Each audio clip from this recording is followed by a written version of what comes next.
Well, physically, he's doing fine. His body is holding the abyssal power at bay. And there's nothing whatsoever to indicate any risk of collapse. So, from an alchemy point of view, there's nothing wrong with him? The issue isn't so much that the abyssal power within him has gotten out of control. It's that the connection between his will and body is fading. If he ends up losing his conscious will, his body will fall back on its biological instincts. And that's when the abyssal power within it will take over. This book mentioned a witches' gathering. It seems like quite a few of these witches got themselves involved in Durin's case. Which brings me to my theory. Bringing Fairy Tale Durin into this world to replace the Durin on Dragonspine means using one Durin's fate to overwrite the others. But the power of alchemy alone would not be enough to pull off such a feat. It would have required the combined use of Miss Barbeloff's astrology, my teacher's alchemy, and Aunt Alice's magic. After learning of Miss Barbeloff's prophecy, Durin and I finally came up with a way to settle the Dragonspine Durin problem for good. And I took care of the alchemy side of things, which, looking back on it, seems to have been a part of their plan all along. So now, there's only one thing missing.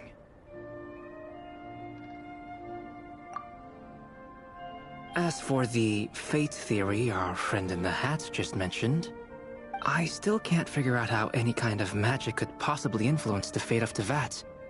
But I'm certain that the answer lies within this book. So, the reason Alice had us complete this book was to make that magic possible? A form of magic powerful enough to rewrite fate itself. Well, we've no time to lose. I just need to take a look at the book. The next part of the story most likely relates to me. So the memory that unlocks it must be connected to me too. Huh? The giant tree was home to a broken branch, the shape of its splintered arm aligning perfectly with the branch that had burst forth from the castle walls. Join yourself to that broken bough, for there you may take root at last, and henceforth bask in the sun and rain of the world beyond the castle. But first, fetch the stickiest clay and let it bind the scar of the break. I see.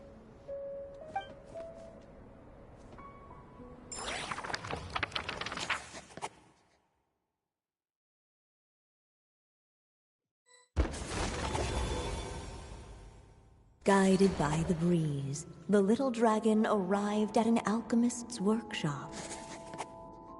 There he was greeted by a clay figure, a child molded by the sage witch's hands. Though gentle in appearance, he had inherited his mother's cold, sharp wisdom. And he was determined to avert the calamity the evil dragon would bring. And so was his helper, none other little dragon himself. What is this place? It looks like it's modeled after an alchemist's workshop. Or rather, a cliched stereotype of one. Albedo? Hold on. Why do I look like this? Oh, yeah! We forgot to tell you. Basically, the characters in the story are reflections of how Durin sees them. At least you're still human-shaped? Well, since Cat Guy has taken on a different appearance too, that must mean the two of us are both characters in the story. But you, Paimon, and Durin haven't changed at all. You must be special figures in some way. I'd like to know more about that too. But seeing as none of them can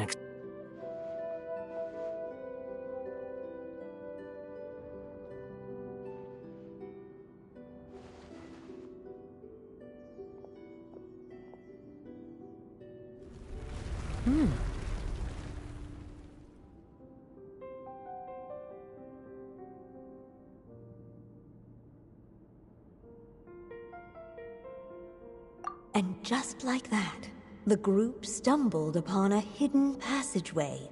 Intricately crafted, it seemed to lead them towards another exciting chapter of the tale.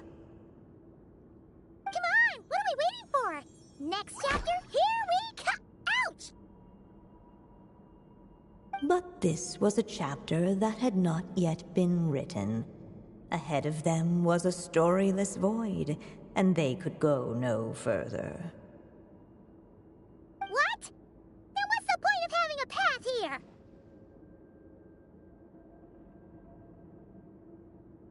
Sounds like a pretty bad habit for a writer.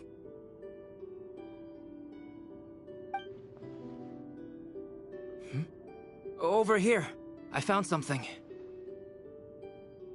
What the clay figure found was none other than the evil dragon's heart itself. Though the creature had perished long ago, its heart was still there, pulsing away and growing warmer with every beat. And the clay alchemist knew what it meant. That the evil dragon would return one day, just as the prophecy had foretold. Yet, guided by his mother's wisdom, he foresaw another fate. If only the alchemist could bestow this heart upon the little dragon, he might be reborn in the evil dragon's stead. Only then would the evil dragon's heart grow still, and the little one inherit its tale. Sounds like this chapter's about Albedo bringing me to life? If that really was the solution, though, this would have been over the minute I finished the transmutation. So why is Durin still being forgotten? There has to be some other reason. Yeah, I'd like to explore the area a bit more.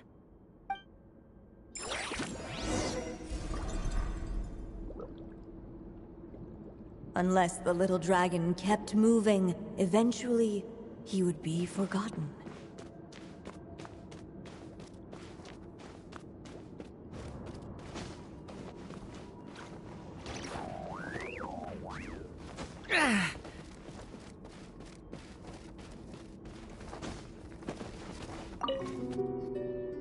There you are. Oh, hello there. Hey! It's Mini Durin again! What are you doing holed up in here? I was worried I'd scare everyone off, so I've been hiding out here all this time. You must be really nervous, huh?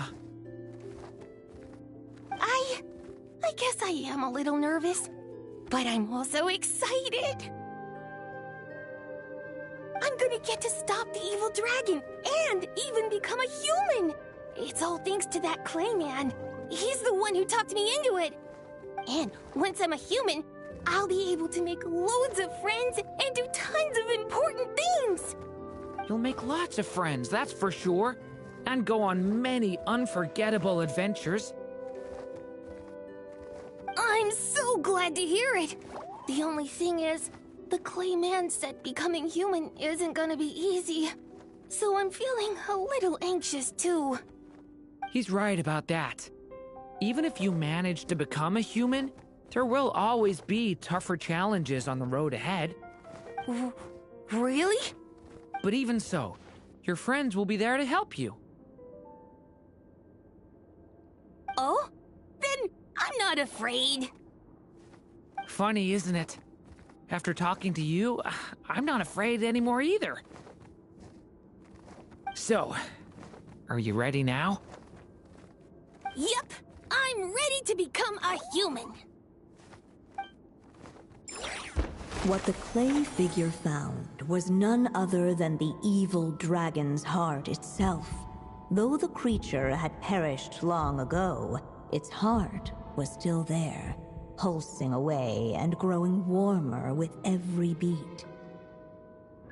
And the clay alchemist knew what it meant. That the evil dragon would return one day, just as the prophecy had foretold. Yet, guided by his mother's wisdom, he foresaw another fate. If only the alchemist could bestow this heart upon the little dragon, he might be reborn in the evil dragon's stead.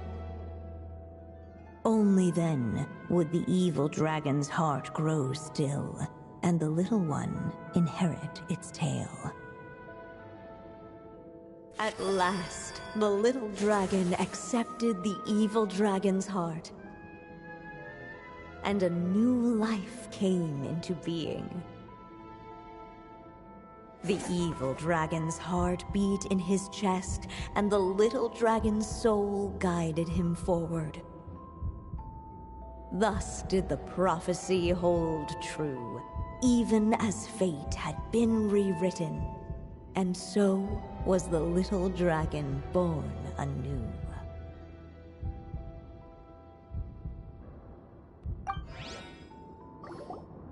Finally! A happy ending! That must be the last step, right? Woohoo! We completed the story!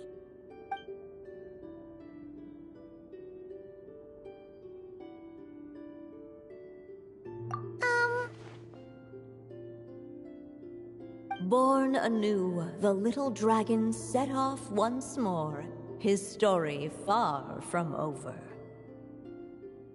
Huh? So, that wasn't the end?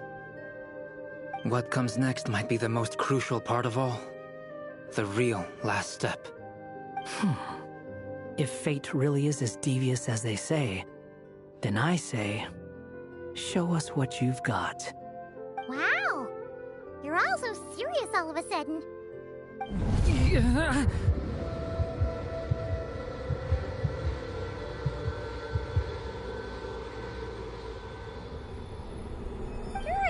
are you alright? The evil dragon's heart was now one with the little dragon, yet the dark power within it still lingered.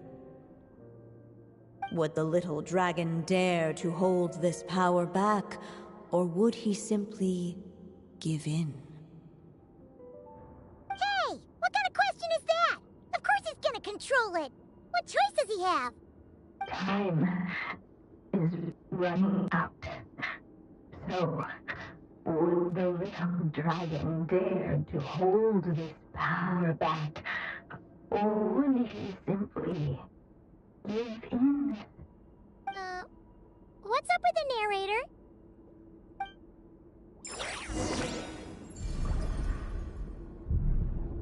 Would he dare to hold this power back? Or would he simply give in?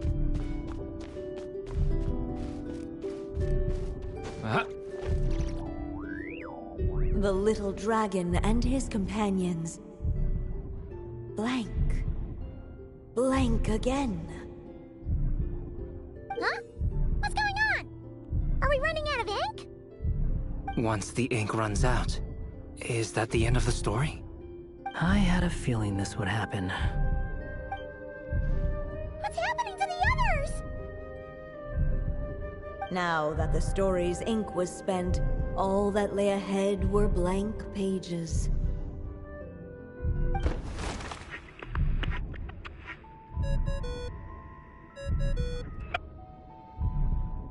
Hello, children. If you're hearing this recording, it's because you've reached a certain ending. You may have noticed that little Durin's experiences have been written into the pages of this book. Well, you should know that in the same way, its ending will also be written onto him. So be careful, because triggering a bad ending could be somewhat problematic. Let me guess, you're upset that I didn't warn you earlier? Don't worry though, I've thought it all through. I built a very special feature into this book, just for you, the witnesses of this tale. So, go ahead, see if you can turn back the pages. If you're not happy with the ending you've reached, just flip back a few pages and let the tale unfold once more. Pretty incredible, huh? That's the power of magic.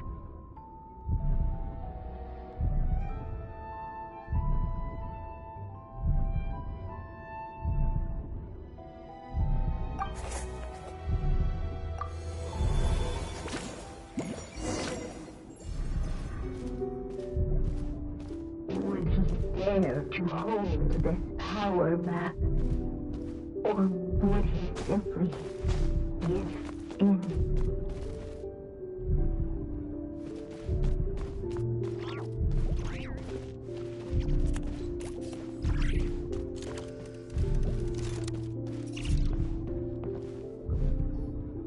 Not enough ink?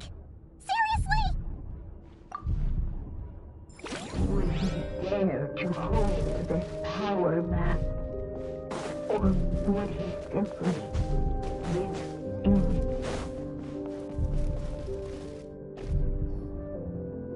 Returning to the castle. I just never thought crossing create so much trouble. All I wanted was to make some friends.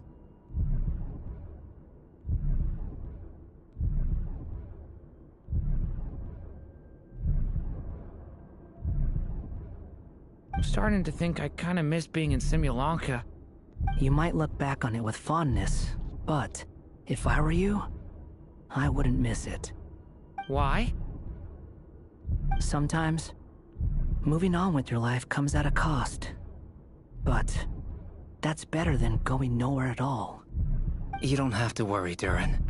No matter what problem you face, there will always be a solution. Okay. Sometimes I wish I could just go back and see it again.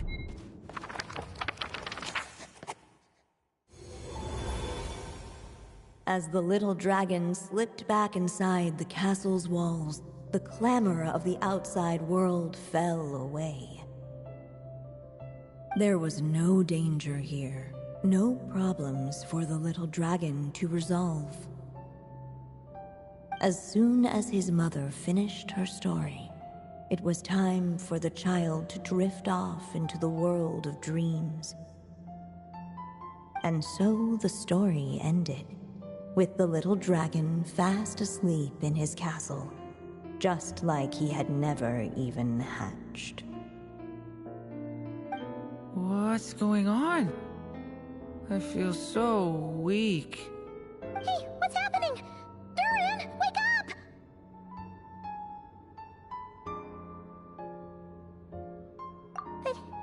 But, this can't be how it ends. Durin promised to bring back everyone's memories. There's no way he'd accept an ending like this.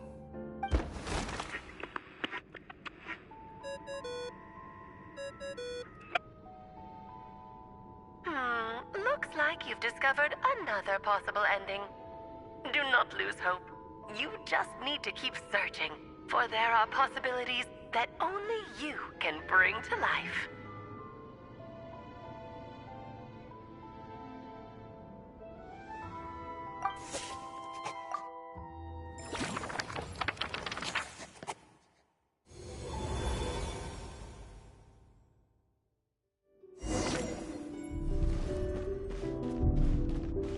Would he dare to hold this power map?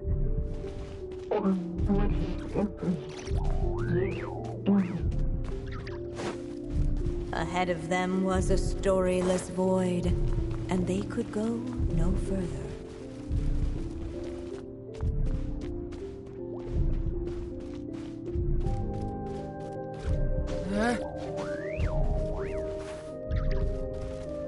Would he dare to hold this power map?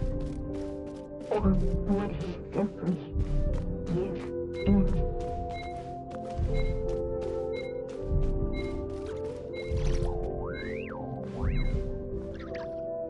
Not enough ink? Seriously?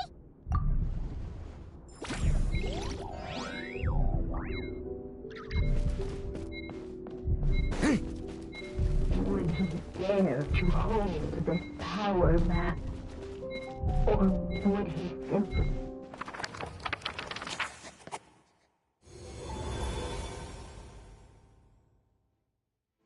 The little dragon was at an impasse, and the dark power within him surged like a tide.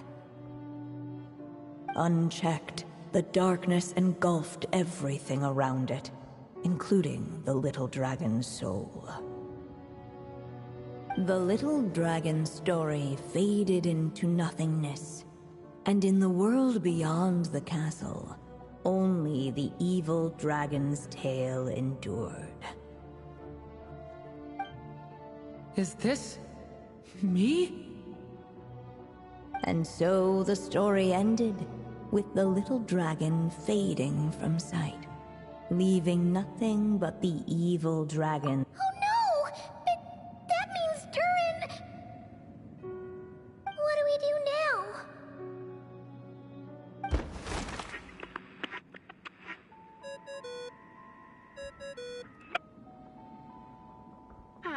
Looks like you've discovered another possible ending. Do not lose hope. You just need to keep searching, for there are possibilities that only you can bring to life.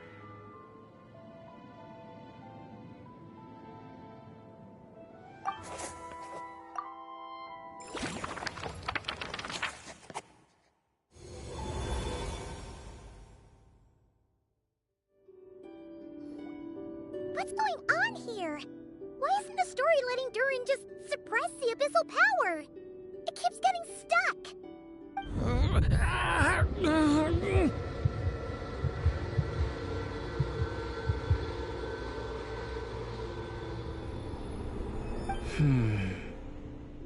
It seems the act of suppressing the power counts as an event in the story. In other words, we would need ink to write it in. So, what now? Did we use too much earlier? How are we supposed to write a happy ending with only this much left? But... Well, this is Durin's story. As long as he's alive and well, why should it end? If there really is such a direct correlation between the story and his fate, I may have a potential hypothesis. Durin was, and still is in essence, a storybook character, written into being by M. From the moment he was born, he has always dwelt within her story. And I suspect that has remained the case, even after his arrival in Tevat. Reviving Durin in the evil dragon's place was an act of grafting this Durin story onto the latter's fate. In essence, that is how his fate was rewritten. But there is a fundamental difference between a being's story and its fate. As Miss Barbeloth reminded us, the fate of every living being in Tevat has been woven into the fabric of time. Its most natural path, therefore, is to proceed along its given track. But Durin's story, on the other hand... As Durin's connection to this world wore thin, not only have people started to forget him, he started to lose control of the abyssal power within. In other words, his story can't continue, because the author's ink is drying up. That's what it seems like to me. It would seem the little dragon had made a group of fine friends indeed. Save it. The question is, are you here to help him, or stand in his way? This is as far as the story can go. What path will you choose? I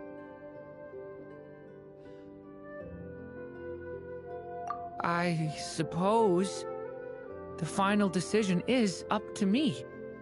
It's hard to believe I never actually left my mother's story. If that's true, I'd like to go there and see for myself. By there, I take it you mean the blank pages of the unwritten chapter ahead? But we still don't even know how Alice's magic works. If Durin belongs inside the story, then going outside of it to some unwritten part, isn't that too risky? I'm not afraid. I second that. It would seem this is one answer you need to go seize for yourself. So be it. Whatever obstacles stand in your way, we'll tear them down together.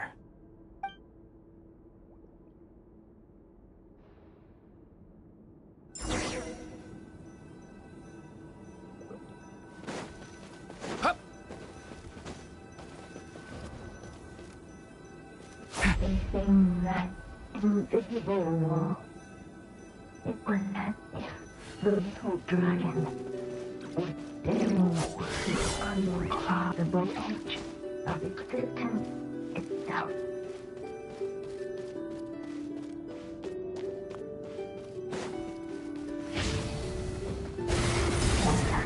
All of a sudden, it began to fracture, as if struck by some transcendent war.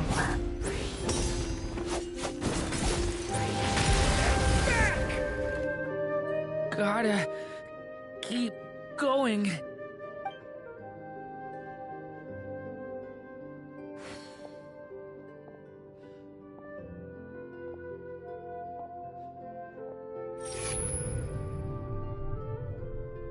Ahead lies only a stormless void. My consciousness is slipping away. Keep going, Durin. A pure soul is your essence, not an empty void. I feel so weak.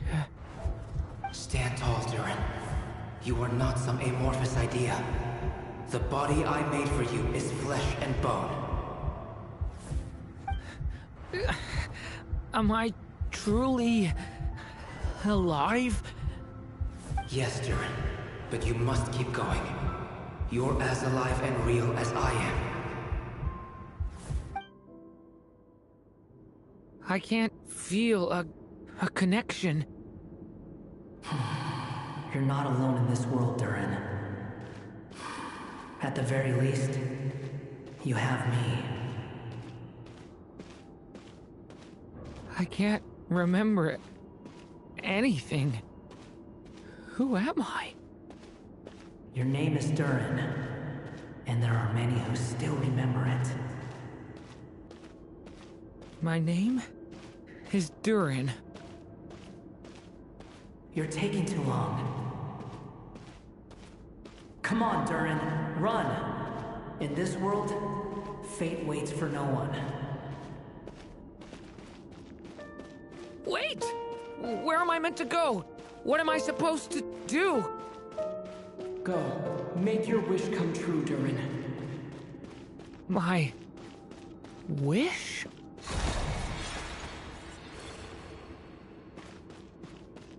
Your story's not over yet!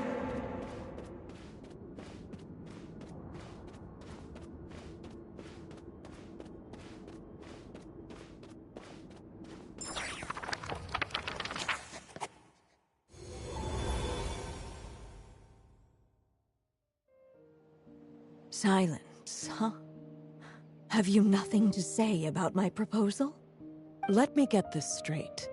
You want to graft your story onto this unfinished thread of fate, and in doing so, not only rewrite that fate, but allow the story to live on.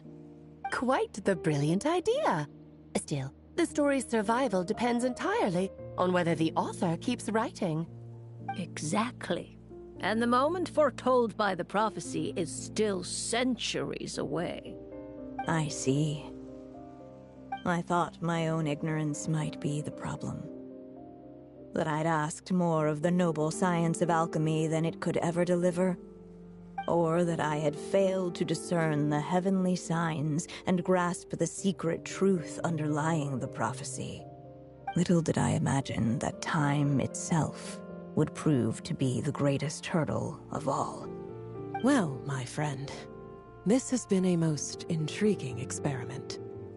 And from an academic perspective, at least, I don't think it was a bad proposal. Someday, the prophecy will come to pass.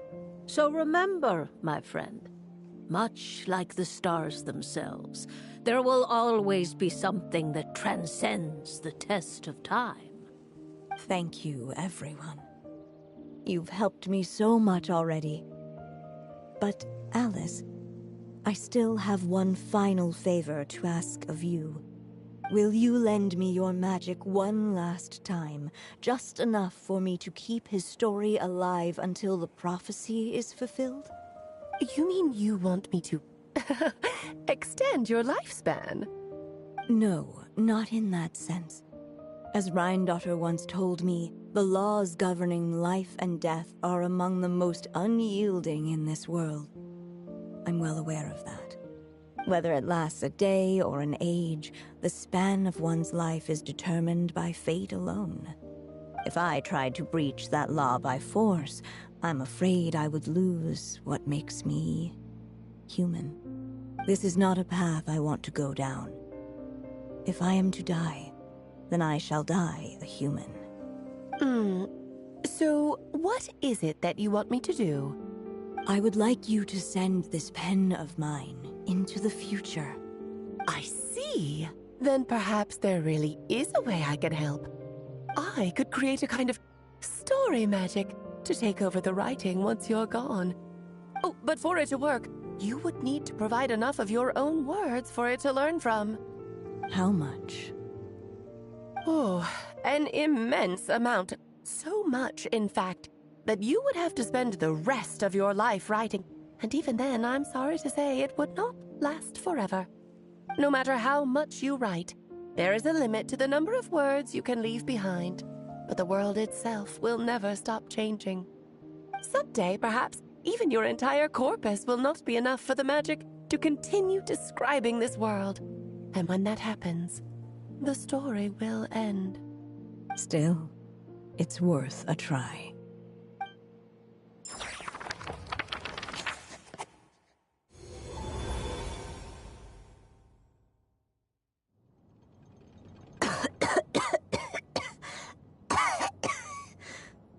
Oh, my dear Anya. Even after all this time, you're still... Look at you. You should be enjoying your old age in peace and quiet, especially now that things are finally returning to normal after that terrible calamity. Once he leaves Simulanka, things will only get more complicated. If his story is to continue, there needs to be more material for the magic to draw upon. I'll just have to skip over some of the less important details. Anya, why do you insist on sending him out of the storybook world? Why must he face his fate in Teyvat? Why not just let him remain within the story? With my magic, even fate's curse could be undone and he could live happily ever after. I suppose. In fairy tales, all it takes is a heartfelt wish. And even a wooden puppet can turn himself into a real boy and live happily ever after. That's just how fairy tales end, isn't it? But have you ever wondered what happens to the main character after the ever after? Tell me, Alice. In your eyes, what would be a writer's greatest regret? To leave a story without an ending. Not a bad answer. It's true, many writers come to consider that their greatest regret. But I see things differently. My greatest regret is that every story I write has to come to an end in the first place. Anya. No matter how brilliantly a character shines, the moment their story ends, their potential is lost forever. For them, the story itself becomes an inescapable fate. But what if, instead, I could place my pen in their hand and let them continue the story themselves? You mean... You said it yourself. I can only leave so many words behind. Even with your magic, the idea that I could keep the story going until the prophecy comes to pass is wishful thinking at best. But I've found a way to use your magic to transform some of my finished stories into a special kind of ink. This ink is a magical medium he can use to complete the story the way he wants to. For what is storytelling but another kind of magic? And if he can experience the whole tale himself while leaving behind his own wishes and aspirations, even once he reaches the chapter where I stopped, he'll still be able to carry the story forward on his own. And so, by leaving him this ink, I can entrust him with the responsibility of writing his own story. A character with the power to write their own story. That way, he'll finally be free from the cage that is my pen. And like anyone else living in the real world, he can go on to create a life of his own. And you no longer need to worry about the constraints of my magic. What a brilliant idea, Anya. But there are still risks. First of all, once he arrives in Teyvat, he'll have to rely entirely on the story you left him to maintain his connection to that world. As you gradually hand over creative control, that connection will grow weaker, and at some point, he might lose it altogether. But at the same time, he'll also have the chance to forge that connection for himself. The issue is, this method taps into too many of Teyvat's core secrets. Any overt hints you try to leave will be erased in no time. In fact, it'd be hard for you to leave anything at all to guide them. We still have the story itself, though. I can use that to show them the way. It's entirely possible he burns through all your ink, never reaches the chapter you had in mind, and gets stuck, roaming the chapters of his past. But despite all that, I still believe in what this child can become. His hopes and wishes can be his ink, so he won't be trapped by mine running dry. Oh, what the writer you are, Anya. Your imagination never ceases to amaze. And you do know how much I love a happy ending. You shall have my help, my dear. Thank you, my friend. Well then, my child. Do you understand what you must do? Yes, I think I do. It's my turn to keep this story alive. Then what's holding you back? What will become of you after I take up this pen? I will fade away. There will no longer be a reason for me to go on existing. My child, or your mother, I should say, passed away long ago. The voice you're hearing is nothing but a magical echo that has now fulfilled its purpose. You needn't feel so reluctant to let me go. I know my mother died long ago. It's just, when you lose your mom too soon, it's hard to tear yourself away from the stories she used to read. I guess it's a silly way of pretending she's still here, by your side. Durin. But after coming to this world and traveling it with my friends, facing all kinds of enemies together, I suddenly realized I couldn't just sit around listening to my mother's stories because I'd found a new purpose in life. Maybe this is just what growing up feels like. With all my new friends waiting, it's time I finally set aside my mother's storybook. I'm ready to grow up now, Mom.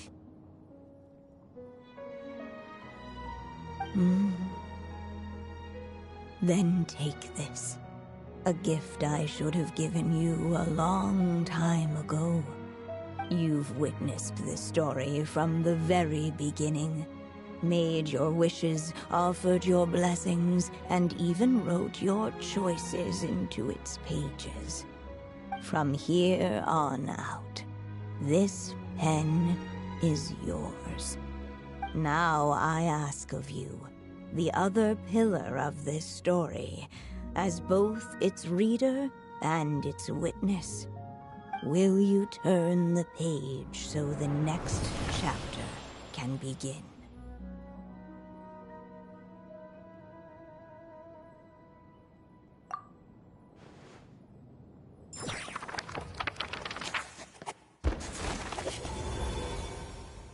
Suddenly, and without warning, the powers of darkness struck. The question was, could the little dragon prevail? Alas, it was here that the story witch's tale had to end. But Durin's tale, on the other hand, had only just begun. Stepping into his mother's memories, he picked up her pen. And so the story that was ending began anew. He had made up his mind to challenge the fate that barred the way ahead.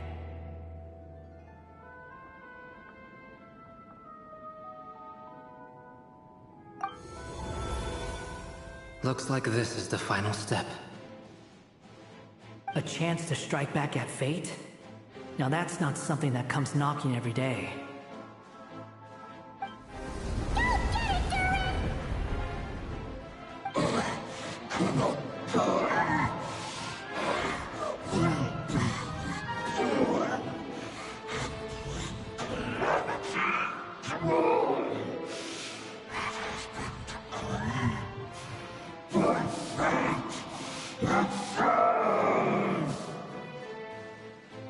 No, that fate no longer defines me. In the end, only my story shall endure.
lift you up.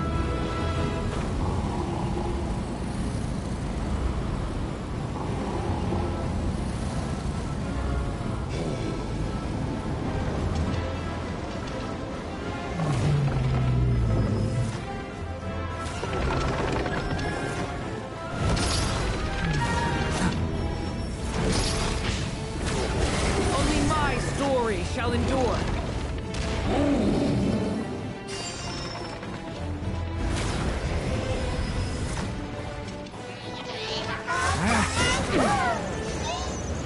Watch out! The story has only just begun! Absurd!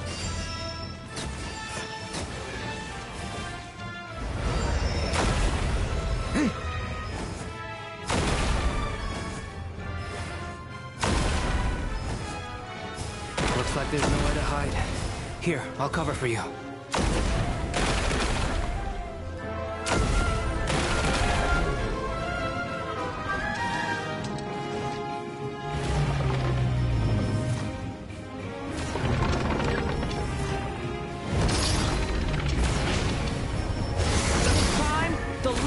Prevails.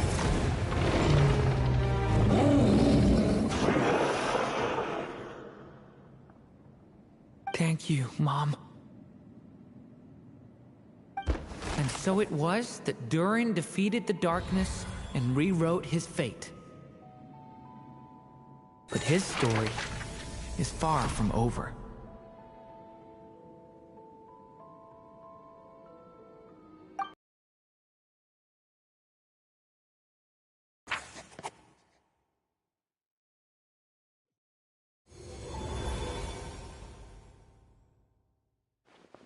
Is everyone okay? We're fine, thanks. And hey, we all saw how you fought back there. That was awesome! I have to admit, I do feel like something in me has changed. I owe you all so much. Without your help, I don't know if I could have ever made it this far. Just a shame I could only help out from the sidelines. Like I said before, it's not every day that you get to put fate in its place. Well, I'm sure you'll hear it someday. Hear what? The chance to strike back at fate knocking at your door. Yeah, maybe someday. Allow me to just check one thing.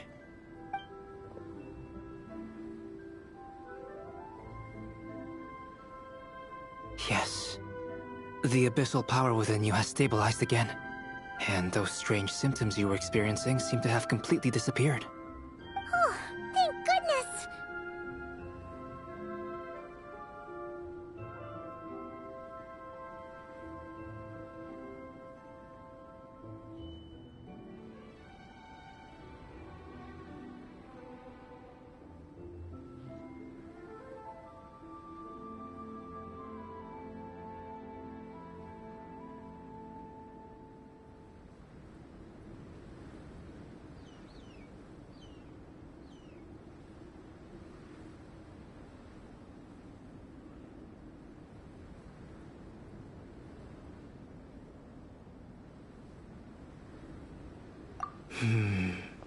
I wonder what it means, though.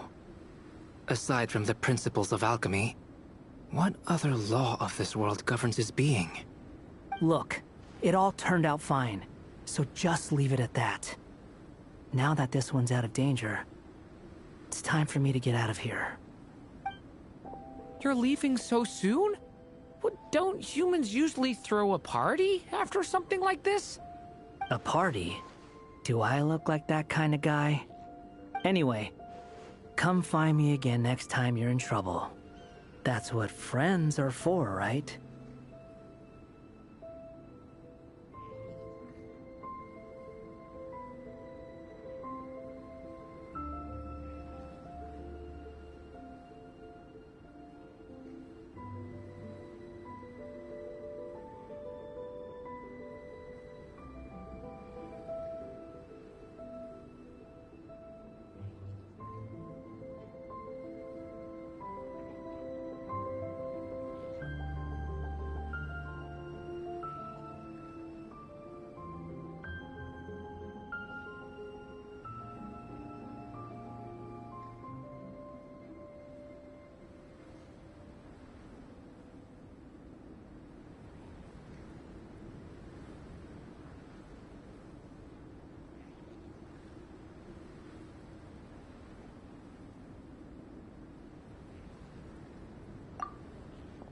In a way, though, he is right.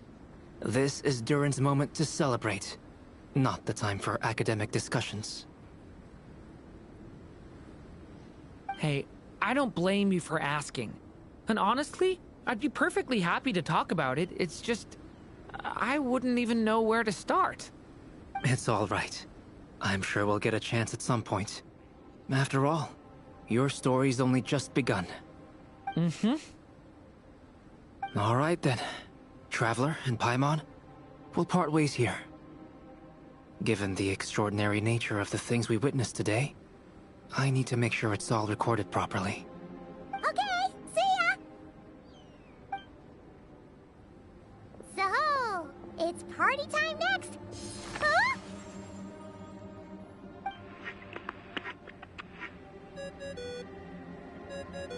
Congratulations on completing your mission. Now then, as per our agreement, it's about time you returned that book. She must have known the moment we finished! Just like she said she would! I've heard dressing appropriately is a must for socializing.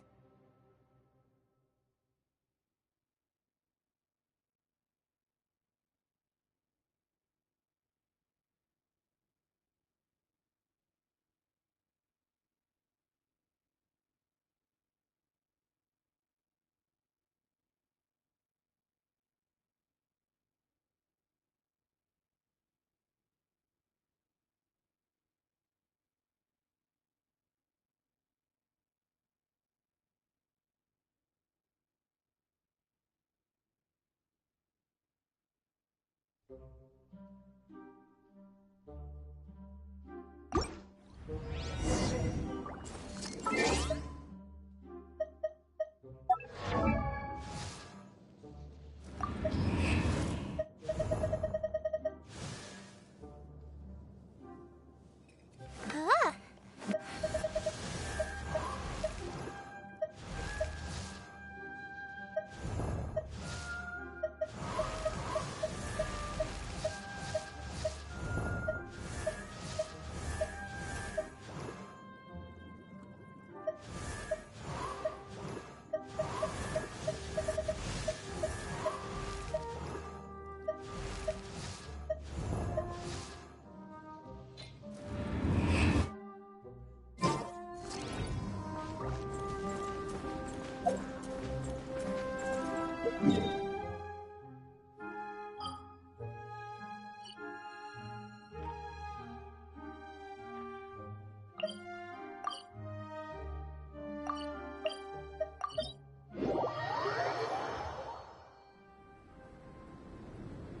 Oh, my writer and witness. It's been quite the journey, hasn't it? You had special plans for the Traveler from the start, didn't you? But of course, that goes without saying. For a story to live on, it needs both a writer and a reader. Only then can my magic take effect. I chose the Traveler as the witness because of the special nature of who he is. It's not easy finding someone with that kind of background, you know. For a moment, I even considered taking the role myself. At least it made for an interesting story, right? Huh? What are you doing here, tone-deaf bard? With the Hexenzirkel carrying out such a risky experiment in Mondstadt, it didn't cross your minds that the Animo Archon might be slightly curious? Sorry for the trouble, Lord Barbados. Think nothing of it. I dare say the Animo Archon quite enjoyed coming along for the ride. Now then, as agreed, let us see the fruits of your labor. Here, please take a look. Well. Somehow, despite all my careful planning, it still turned out to be full of surprises. It never even crossed my mind that Rhindotter's child would be capable of handling that kind of alchemy in her stead. When he asked for help with the materials, oh my, I nearly couldn't believe it. If only the others were here too, we could all celebrate together. I'm right here, you know. The only one who hasn't responded is the one busy stuffing her face over there. Is that you, Barbie? A little late to the party, don't you think? Come here, child. Let me take a closer look at you. All right, Aunt Seer Witch. Here I am. Just as I thought. This child's fate does not appear among the stars.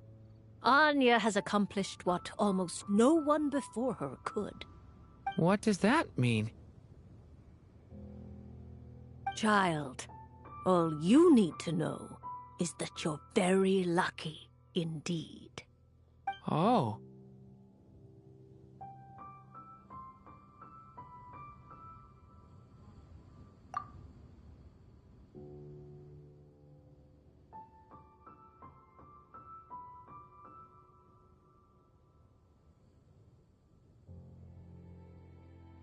Just like how she was in the story, huh?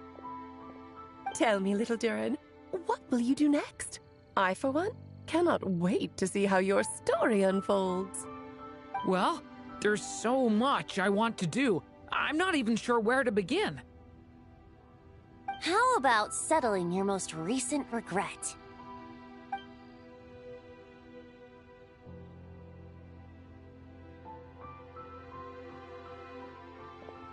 Not so fast, Tone-Deaf Bard! What exactly did you just tell Durin to do? To make the long overdue wish come true. Thank you once again, Alice. How much time do you have left? I believe these should be my final moments. Just enough time to say goodbye to my dearest friend. This feels like having to say our final goodbyes all over again. I don't like it. Not one bit. I don't know how to respond to that. Strange. You were always such a cheerful figure in my stories. I even dubbed you the Merry Witch, you know. Oh, please. You know full well it was your stories that first taught me what true pain and sadness felt like. Oh. Aside from saying goodbye to me, shouldn't you also leave a few words for the child? Since the book will be his to continue, why don't you write him a little parting note? There's no need. His mother already did that long, long ago. All that remains is for me to convey it on her behalf.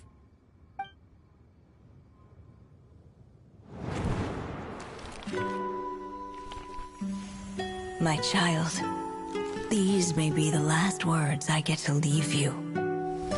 I've always thought of the characters in my stories as my children, loving each one of them, just like a mother would. But you are the most extraordinary of them all. You alone can defy the fate of this world and write the perfect ending to my story. You alone shall leave these pages for a future I will not see. Still I say to you, fly, my sweet child. Just like a forest breeze yearns for the open sky, head into the unknown and seek an adventure to call your own. If you meet a dragon bright as 1,000 jewels, dance through the air together. You are not alone, for this world has accepted your place in it. Do not lose heart. You still have many wishes left to fulfill.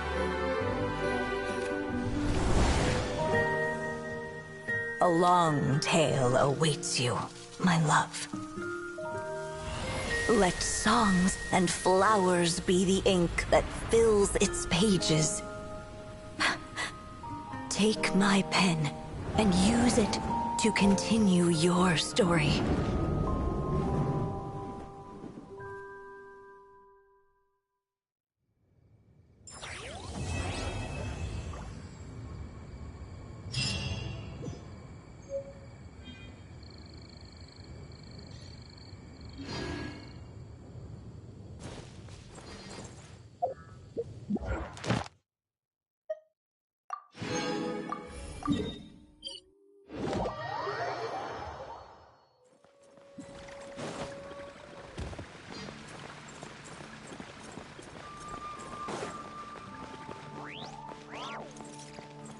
Ad Astra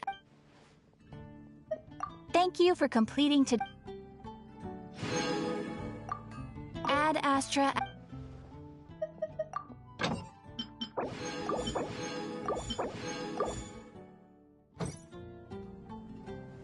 Ad Astra.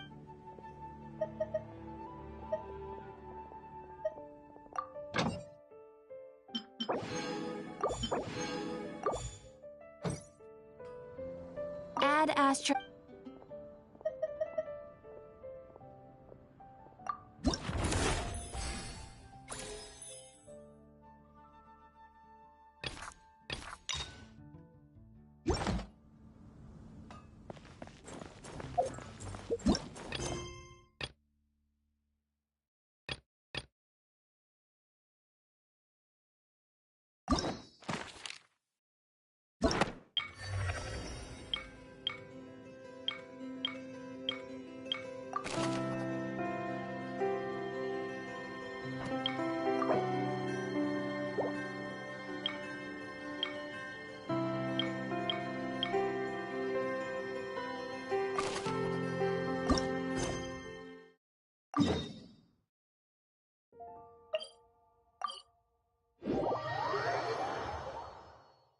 He who wishes to peer into the abyss needs simply to wander through Nodcry on a misty night.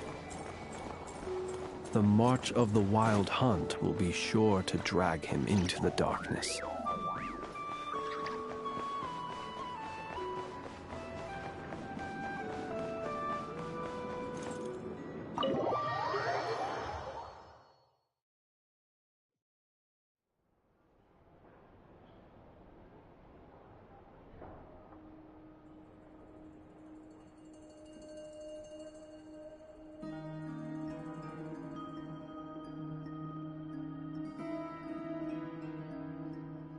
Looks like the gang's all here!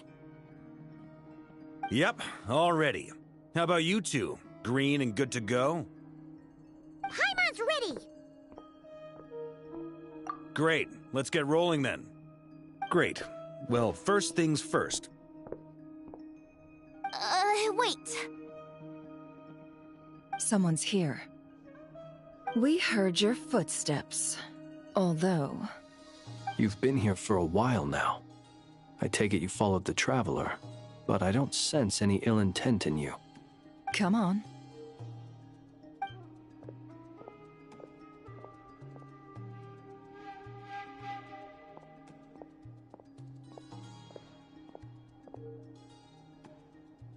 I figured it wouldn't take you long to notice me. I come bearing news from my lady, the Knave. Dottore went through the motions of returning to Snezhnaya, but it was obviously a facade. However, he has not returned to the Kuvaki Experimental Design Bureau, nor has he made an appearance in Nasha Town. Well, in that case, he'll be in his lab way up north. I always wondered why he applied for his own private pad. He was planning this all along. Tell them that Sandrone and I will go on ahead. If they still intend to pursue this matter, they should meet us at the research center in the northern tip of Nodcry. Nice of Columbina's two best friends to think of us. We appreciate the heads up. Our sincere thanks to the Fatui for your aid. Lady Damselette may have left our organization, but at least some of her colleagues remain genuinely concerned for her well-being. Not to mention that the Doctor's increasingly cryptic conduct gives us great cause for alarm. We have crossed swords many times before, but it's not personal. We're just on different sides. We don't lack humanity. And so, as fellow friends of Lady Damselette, it's only right that you should be in the know about this. Arlecchino's situational awareness has saved us a lot of trouble. I'll leave the map here with you. If you do decide to head to the research center, please proceed with caution. And remember, at least while you're in Nodcry, Lady Arlecchino's subordinates are your comrades if you want them to be. This is very accommodating of you. We can't thank you enough. Just doing my duty. I shall take my leave now. If you need us, you'll find us at the Experimental Design Bureau.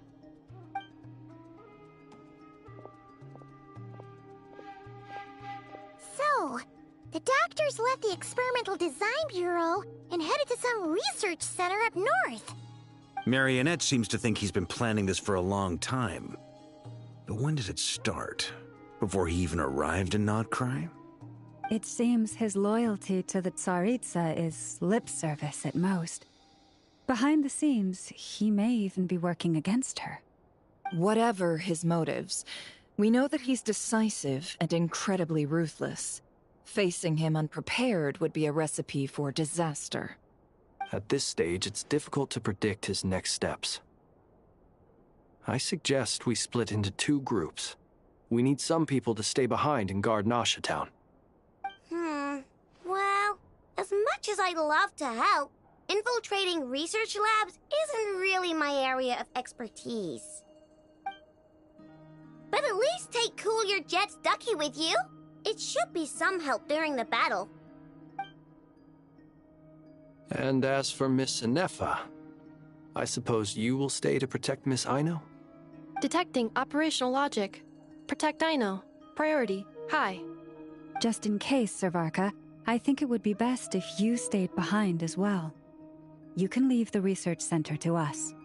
I mean, I would have said the Knight of Berea should probably be out on the front line, but okay, fine. Leave Nasha Town to me. Be careful out there, okay? If things get out of hand, fall back right away.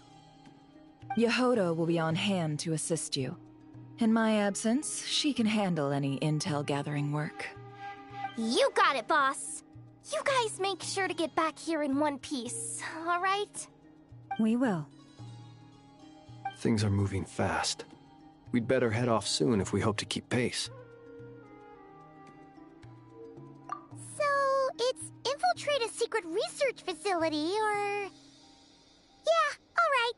Paimon will help out here instead. Sounds like it's gonna be a pretty intense fight. We all have to bring our A-game here. So, anything you need to wrap up before we leave?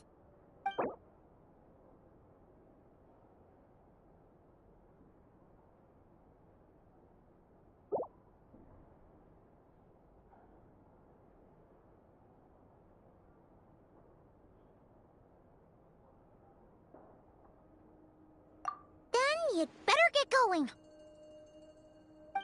Very well.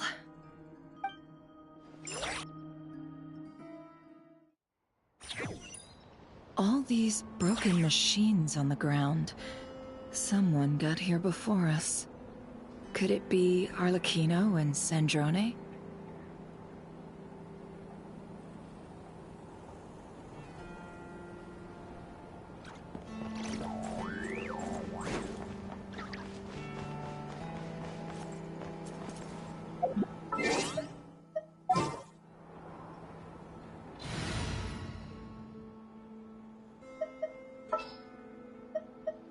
Stay close and you will live.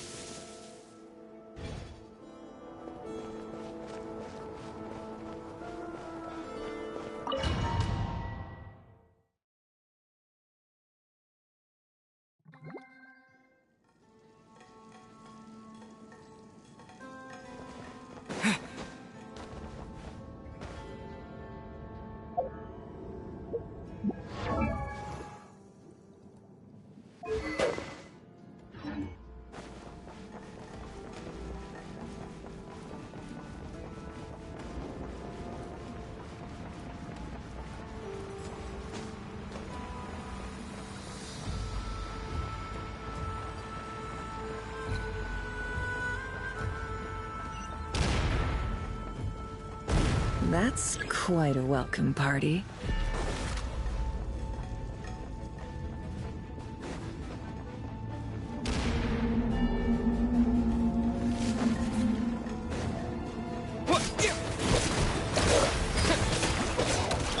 The mystery unravels.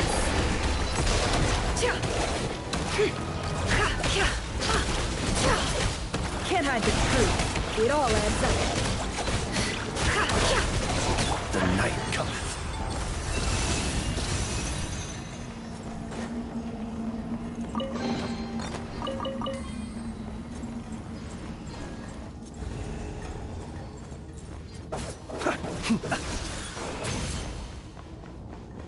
You dare stand in my way? Be silent. Bombs away! Go!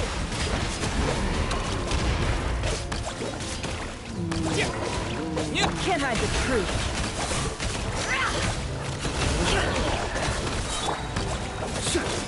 Close your eyes.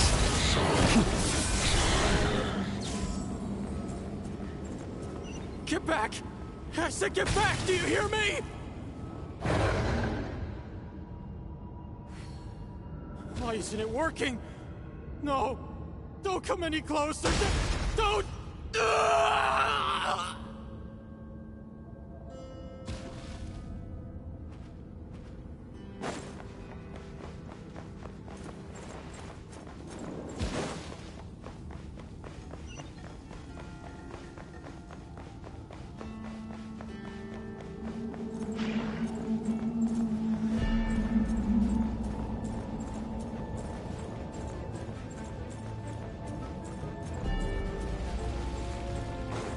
Observe.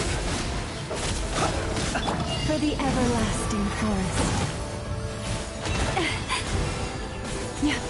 It all adds up. The deception ends here.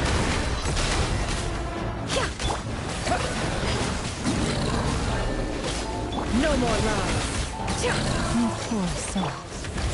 May your spirits find peace. Grab that key on the ground. We'll probably need it at some point.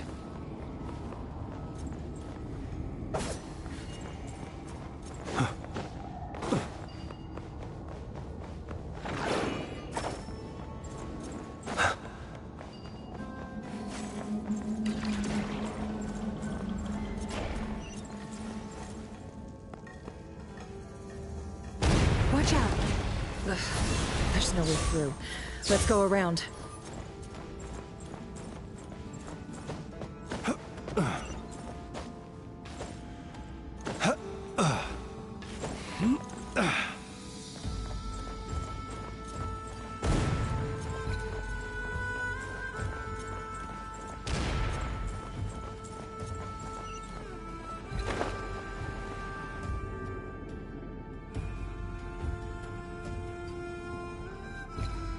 What the? Trespassers? Here? What's wrong with you people? We're looking for the doctor, and we understand he might be here.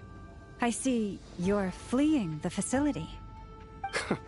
You looking to settle a score with the doctor? Good luck with that. I don't think you have many chances left. Perhaps. But you might have a chance to live if you start talking. 2 other Harbingers had the same idea as you. They're already inside. But what good is it gonna do?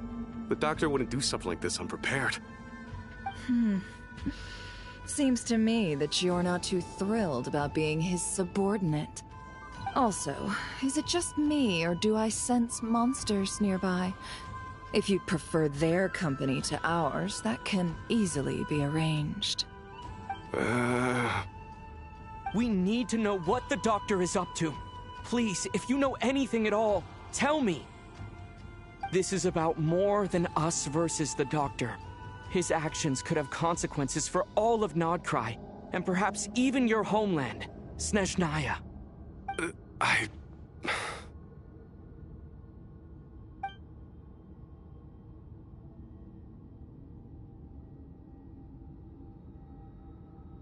He's building something. Ambitious doesn't even begin to describe it. Feels like this could be the big one. God knows how long he's been planning it. A while back, he told us he'd be returning to Snezhnaya. We weren't expecting him back so soon. This time he brought some gemstones with him, or something. 2 of them. The Moon Marrow Spears. He stole them from their rightful owner, Columbina. Oh, Lady Damselette? Last I heard, she left the Fatui. Before she went, she told us she'd finished what Her Majesty asked of her, and wished to focus on some personal matters. I remember thinking that leaving us might not be the best choice. I mean, I always looked up to the captain the most, and... Back when this all started, the higher-ups dispatched 3 units to Nodcry to execute their plan. They were led by the Doctor, Marionette, and the Damselette, respectively. I was a part of the Damselette's unit to begin with. She never really interacted with us much. In fact, she seemed sort of detached from everything. Not because she was distracted, just felt like she was indifferent to the world around her. Like she had no stake in anything that happened. She always seemed like she was staring off into the distance. Almost as if she didn't see anything worth living for in the present, so she had to look further afield. That's right. She always used to stare up at the sky. The doctor used to stand nearby and watch her. Apparently they got along well at first, but somewhere along the way, she grew wary of him. Started avoiding him as much as possible. After she left, everyone in our unit merged with the doctors. He's similarly indifferent to the world, except when it comes to the moons. He seems to have big plans for them. Right now, obtaining the 3 moons is his #1 priority. He even said, if he can only get his hands on 2 of them, he'll create a 3rd one himself. How would he create an artificial moon marrow? Maybe the knowledge he gained from the Hyperborean phantoms has something to do with it. Thank you for cooperating. We appreciate the level of detail. I get the sense that you'd serve under Columbina again if you had the chance. Would that be fair? No, she's no longer a Harbinger. As a member of the Fatui, my loyalty will always belong to the Tsaritsa. I'm only telling you all this because I don't completely trust the Doctor. His actions do not align with the goals that first brought us to Nodcry. I understand. We'll do everything within our power to stop him. The Knaves unit is based at the Kuvaki Experimental Design Bureau. Maybe you can seek refuge with them. Well, now we know what's going on here. Artificial moon marrow. He's likely well on the way to completing it. Dottore's technological capabilities are far more advanced than I thought.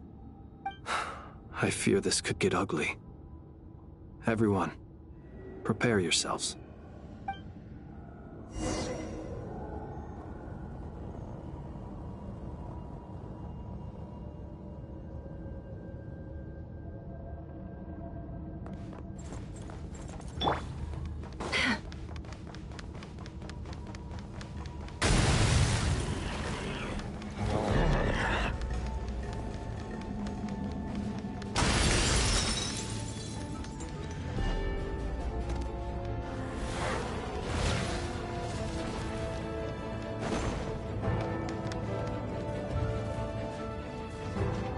Can't hide the truth.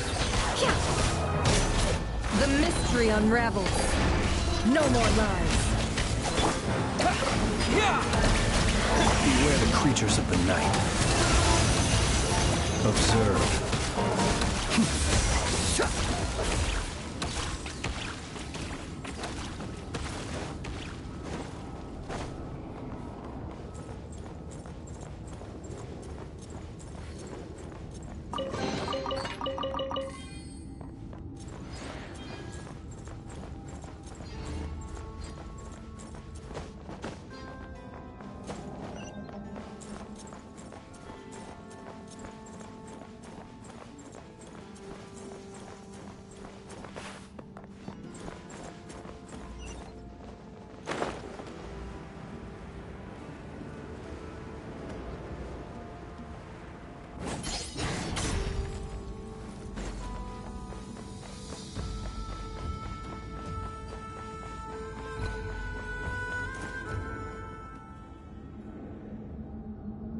Welcome, one and all. I've been expecting you. I hope my humble research facility is to your liking. Yeah, we really appreciated fighting our way in through a horde of monsters. The gall! You expect us to believe you've just been patiently waiting for us? Of course I have. Should I be worried about something? Everything seems to be going quite smoothly so far, and you've shown up right on schedule. First Sandrone and Arlecchino, now you. Ah, quite a surfeit of guests I've had today.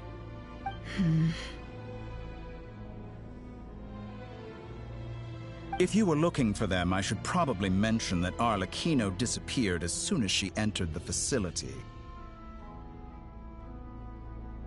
As for Sandrone, Why, she stood right here only moments ago demanding answers from me at the top of her voice.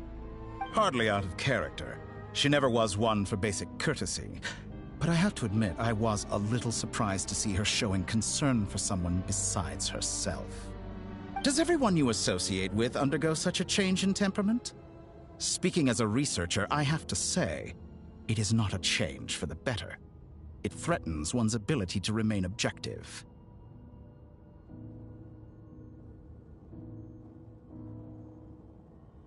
Well, since you ask... So you've got your hands on the moon marrow, and now you're claiming godhood. Don't you think that's a bit of a stretch, Dottore? I must protest what you are insinuating with that phrase, claiming godhood. I am not claiming anything. I am stating a fact. You're a researcher. I'm sure you appreciate the distinction between the two. Huh?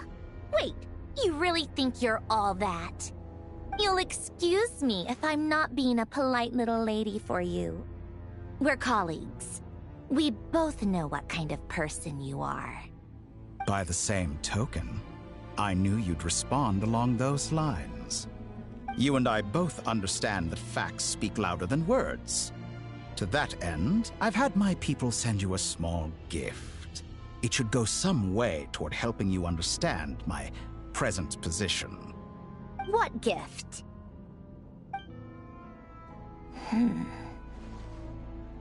Where have all your troops gone?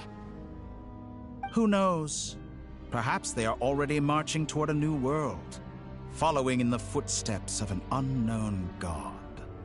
As vulgar and arrogant as you may be, dear Sandrone, I have no intention of taking out my displeasure on your subordinates.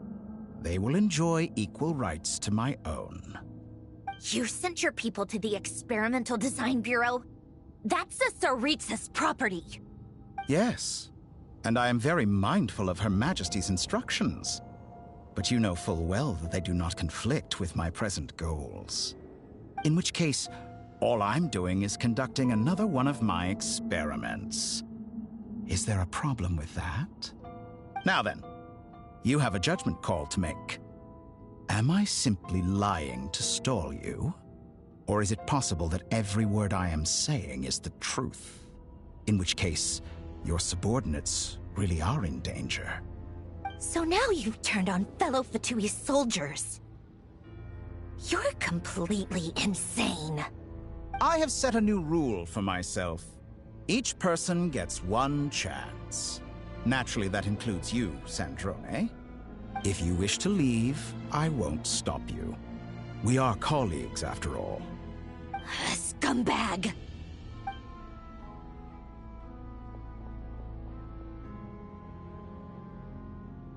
Still, I hadn't counted on Sandrone sparing any thought for the people of this world.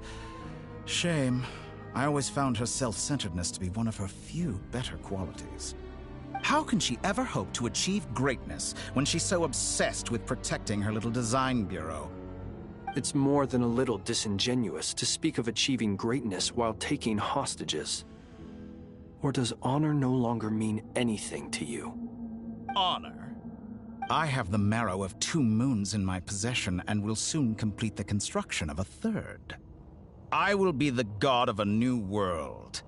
And you speak to me of honor? How charmingly naive.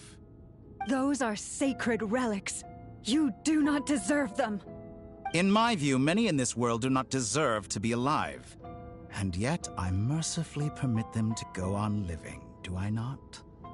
You come to regret your actions. Will I now? Let's see if you can make me.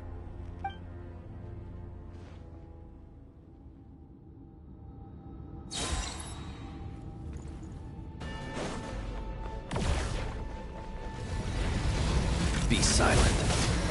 Target acquired.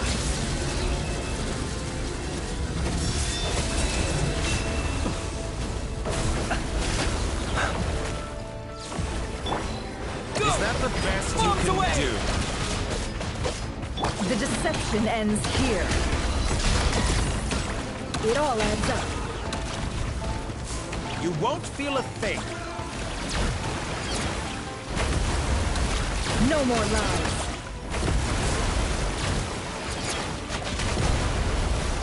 It all adds up. Go! Arlecchino! Thanks for the assistance. Arlecchino. They see you as an ally. What a farce. You're clearly here to destroy my research, not me. I'd say your research is more valuable than your life. Am I wrong? Like a reflection. Leave this place. With one heart, we pray. Your actions betray your fear of me.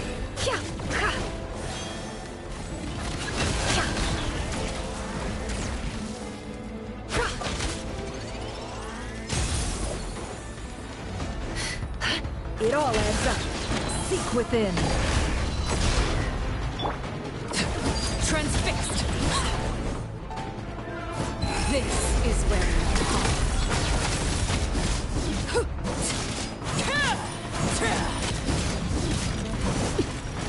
Target acquired.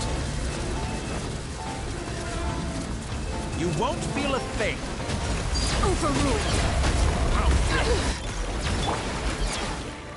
Water jet! Be silent. Is this all it takes to tire? Night falls. You poor lost lamb. By the frost moon of old. Is that the best you can do? An exact practice. Observe. Close your eyes. Tora is too powerful with the artificial moon arrow in his arsenal. Fighting him is futile. Quickly! How's this?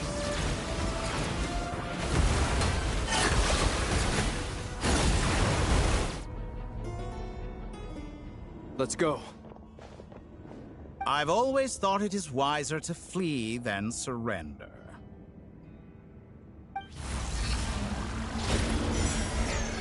Watch out! What the? Forget about me! You should... Where's the Traveler?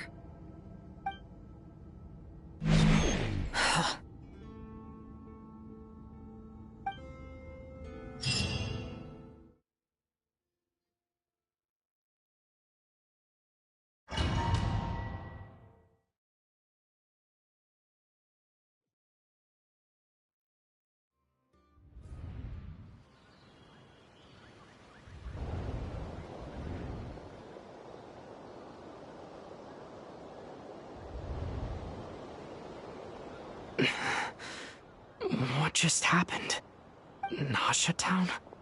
How did I get here? Strange. I remember being trapped by Dottore during the battle. And now all of a sudden, I'm here. Something weird is going on. I guess I'll start by exploring the area. Huh? Traveler? What brings you here at this hour? Huh? What are you in the mood for today? A hot dog? Or something else? We've got some special discounts at the moment. Want to see the menu? Sorry, I'm not hungry right now. Ah. Well, feel free to take a seat for now.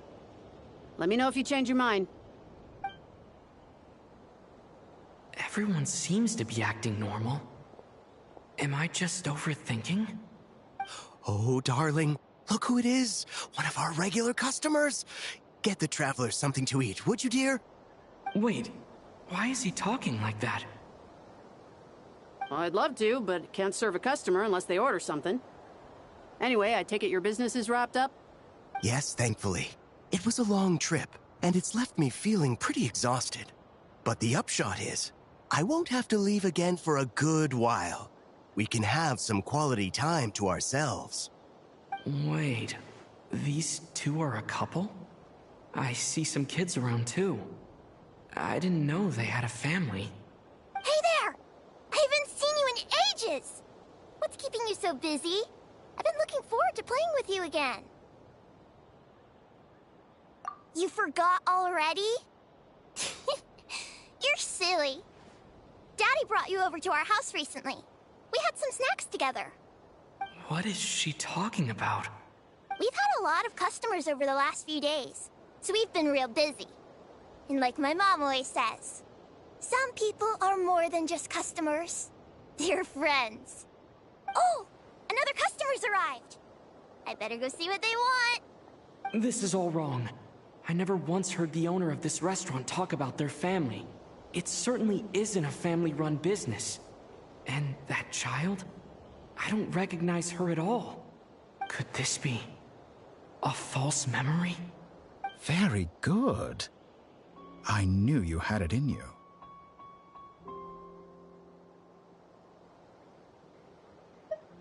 Aren't you going to try the house special? When did he show up? No. None of this is real. You don't seem to like it here. That's fine. We can change venues.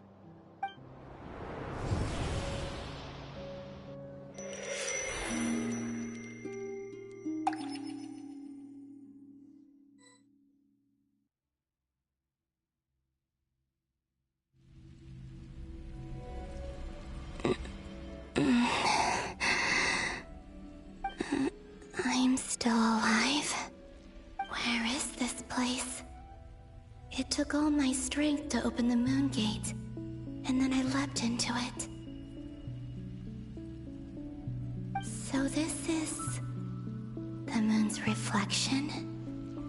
The mysterious realm beyond the gate?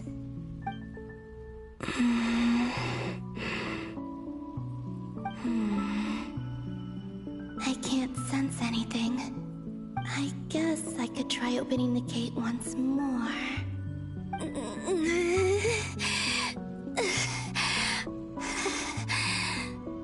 No response.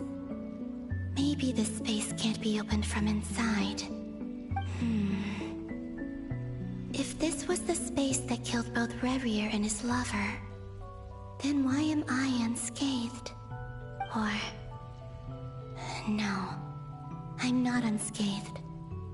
Even the air here feels frozen in place. There is nothing here with which I can restore my power. I should conserve my strength and proceed with caution.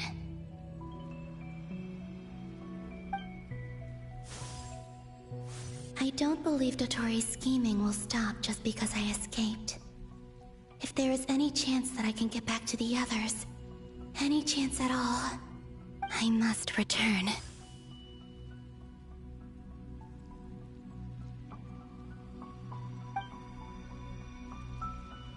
Emptiness. Silence. What is this place? Or maybe the real question is, what is it for? What's this? Looks like it responds to my power.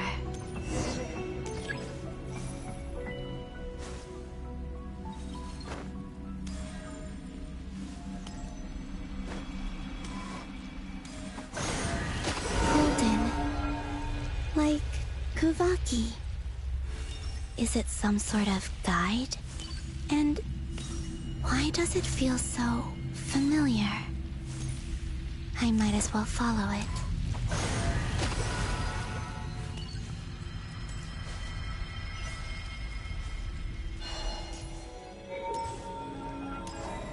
Where does this lead? Could it be the exit?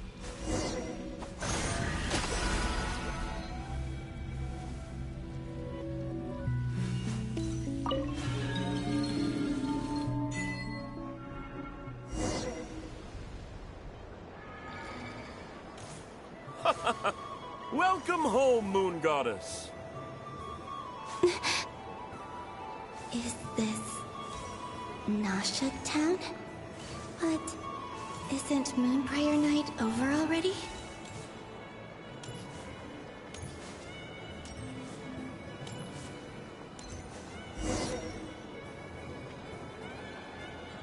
Goodbye for now, Columbina.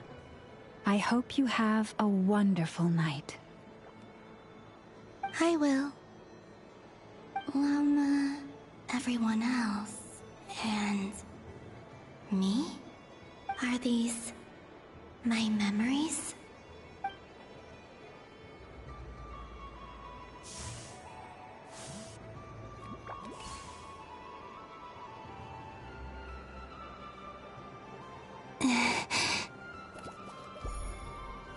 I can't touch them. It's as if we're separated by some impenetrable power.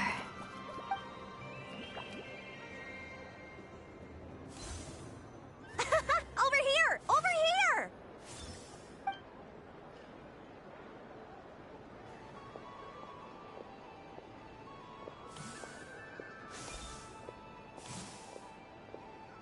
But the people in these memories pass right through me. Just like when I disappeared. If only I had known what would come to pass after that. Even so, I should still take a look around. Just being back here. It gives me the strength to keep going.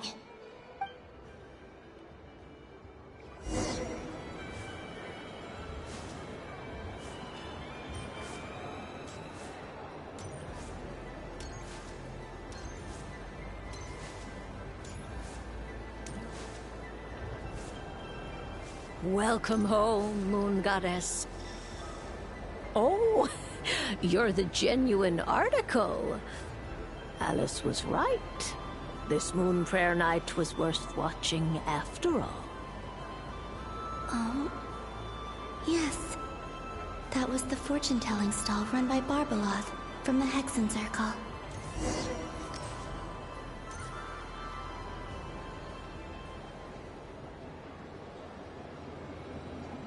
Please, draw the first lunar arcana. This represents destiny and is the foundation for the divination as a whole.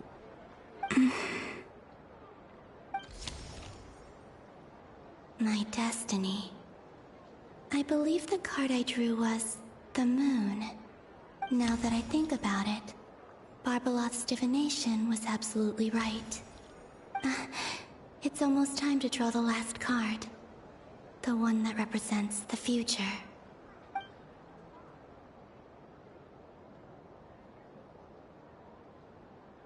That was the card that popped out on its own. From here, I think.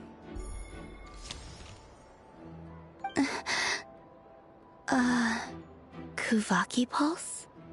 What? Fascinating. I've never encountered this before in my role as a diviner. What's going on? Did that card leave the deck? Because of my influence? All I did was try to touch it, and then... Maybe this memory space is not untouchable after all. Are there weak points in the barrier? Or... is it possible that there's more to this space than my memories alone? This card is death. I need to get to the bottom of this. I'll try touching something else.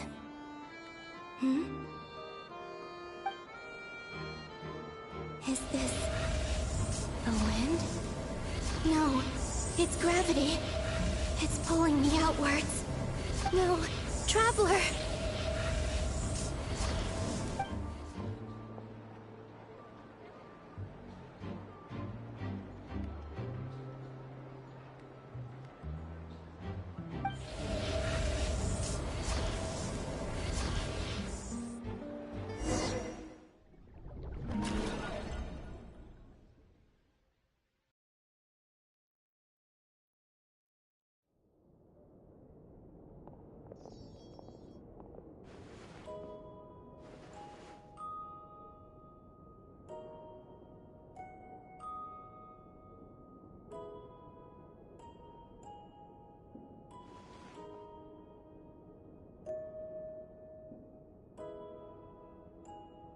Haimon, listen to me. From the bottom of our hearts, we are so sorry. We completely understand how you must feel. The Traveler is trapped, and we all feel responsible for it. Don't say that! Paimon's not a little kid! You didn't leave him behind on purpose! There was nothing you could do! But... He's all alone in there! What if something happens to him? What are we gonna do then? We've barely spent any time apart since we met. Is he gonna... die? We must find a way to rescue him. We were all involved in the operation where he was captured, and we do not abandon our comrades. That being said, it won't be easy. Through conversation with the others on our return, we've arrived at a basic idea of what we're up against. Dottore's lab has clearly been in operation for a lot longer than we realized. We found many monster samples stored there. In all likelihood, they were materials he used to research his latest technology. We also know that through his contact with the phantoms of Hyperborea, he gained knowledge about the moons and certain Hyperborean technologies. Using this knowledge, he then fashioned an artificial moon marrow to serve as a replacement for the frost moon beyond the sky. Unlike Columbina, Dottore is not being rejected by Teyvat. And even with 2 of the 3 moon marrows, his power far exceeds all of ours combined. Once his 3rd moon marrow is complete, Dottore will have completely seized the authority of the 3 moons. Teyvat's most primordial powers will then be in his grasp. Does that mean... I'm afraid so. No one could have predicted this level of insanity. Not even from Dottore. And unfortunately, his insanity is coupled with an intellect and ambition that not even his peers in the Fatui can match. This is dire. Sounds like the world is done for. The 3 moons' authority can influence the very fabric of time and space. I dare not imagine what a monster like him would do with that kind of power. The trouble's already begun, I'm afraid. On our way back, we discovered that part of Nodcry is being enveloped by an unknown energy. We cannot ascertain what is happening inside. I'm convinced this is Dottore's doing. Not that there's any way to prove it. The issue is, we have no idea what his intentions are. The only thing more frustrating than facing down evil is knowing that it will surely come, but not knowing when. The Doctor is guilty of numerous crimes at Mondstadt as well. One of our knights, well, former knights, his father was murdered by Dottore. His ideology and methodology are a danger to everything in his path, from individuals to entire nations. He does not feel guilt, even when he acts against his own people. He doesn't see them as his own people, that's why. People like him see everyone else as beneath them. Right. He views other people only in terms of how they can benefit him. That's the basis of all his social connections. Granted, he's hardly the only harbinger to pursue their own interests. We all do. And Her Majesty is gracious enough to permit it. Still, her mercy has its limits. Dottore's actions have gone beyond even what the Fatui could have imagined. Usurping divine authority to become a god. For a servant of the Tsaritsa, that goes beyond being disloyal. It's treason of the highest order. We can't expect him to heed the Tsaritsa's will once he gains the 3 moons' authority. Even we harbingers consider him the most self-interested among us. Poor Traveler.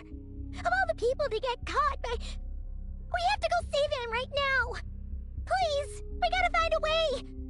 Paimon, I promise you, we are with you all the way. I get how you feel. I do. But it's gonna take more than strong emotions to take down an enemy like Dottore. What we need now is more information. Right. We can't even guarantee he's still at his research center.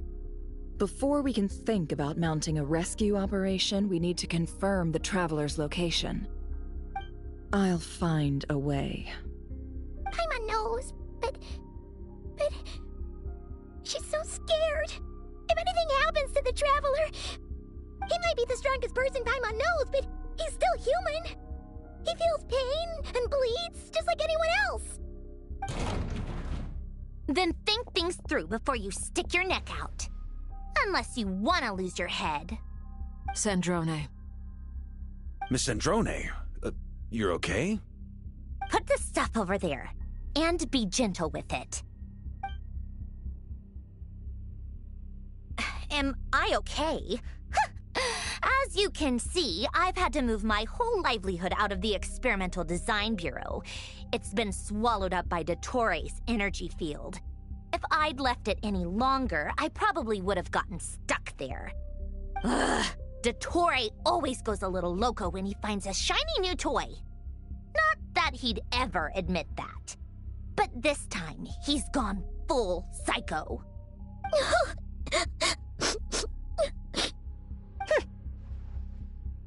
Just go ahead and cry already.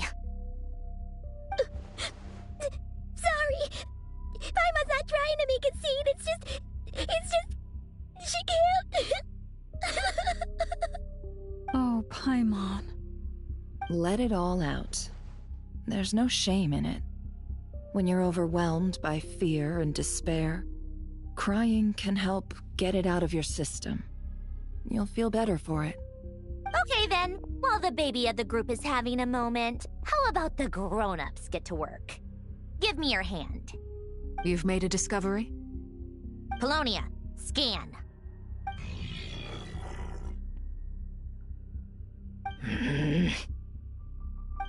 You, hand, now. Oh, I thought you'd never ask, my lady.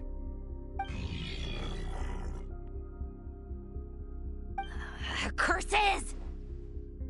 You're next, then you.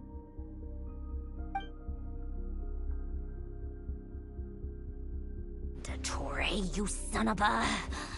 He's done something to us! Everyone who entered his research center has been implanted with some sort of curse. I don't feel anything unusual at the moment. Does that mean it hasn't activated yet? Is there a way to figure out its purpose and what might trigger it? My best guess is Dottore created it using the Moon Goddess's powers.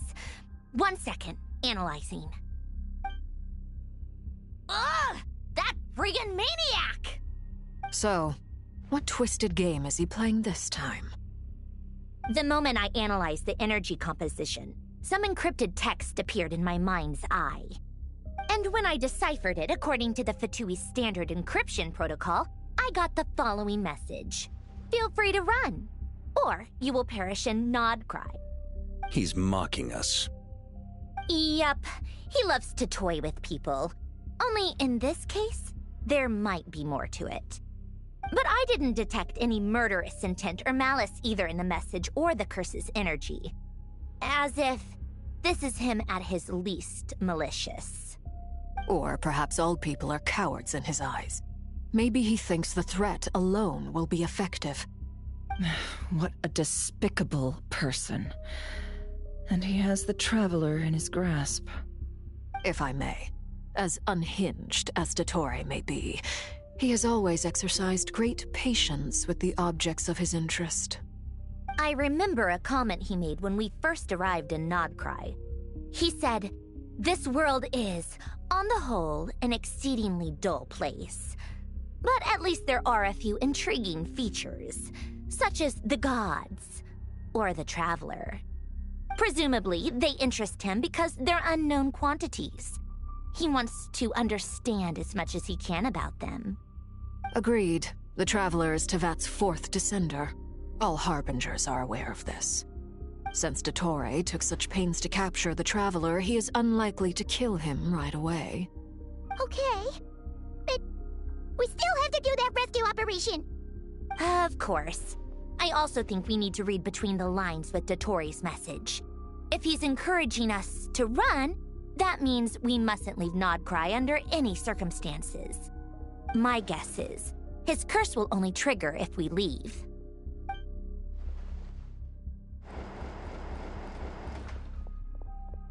We've discovered multiple energy fields. Albedo is still attempting to analyze their structure. He told me to report back first. Each field is slowly growing, swallowing up more of the surrounding area in the process. And the pace of their expansion has increased since we first examined them. He's probably trying to swallow Nodcry whole. His nefarious ambition knows no bounds. If this continues, the whole of Tevat will be in trouble, not just Nodcry. The loss of Columbina could not have come at a worse time. Do we think she's truly gone for good? She entered the space beyond the Moon Gate, knowing what became of Rerir and Thalindus. I'm sorry, but I fear the odds aren't good. Don't be ridiculous. If I know her, she's busy finding a way back as we speak just so she can annoy me. She isn't dead. Whatever has become of her, the fact remains that we are two comrades short on the eve of a decisive battle. We need to find out the Traveler's location, but there is also other work to be done. Agreed. Whatever Dottore planning, we have to get the local populace somewhere safe. So, as well as a rescue mission, we have to organize a mass evacuation at the same time. It would be best if someone could approach leaders of neighboring nations and negotiate emergency asylum for Nodcry's inhabitants. Can anyone handle that? Snezhnaya is one option. I'll see what I can do. Guess it'd be so much easier if the Traveler was here. No! Stop thinking like that, Paimon. Paimon will join you. She's pretty well connected thanks to the Traveler. Maybe it'll come in handy. Either way, that's what the Traveler would do if he was here.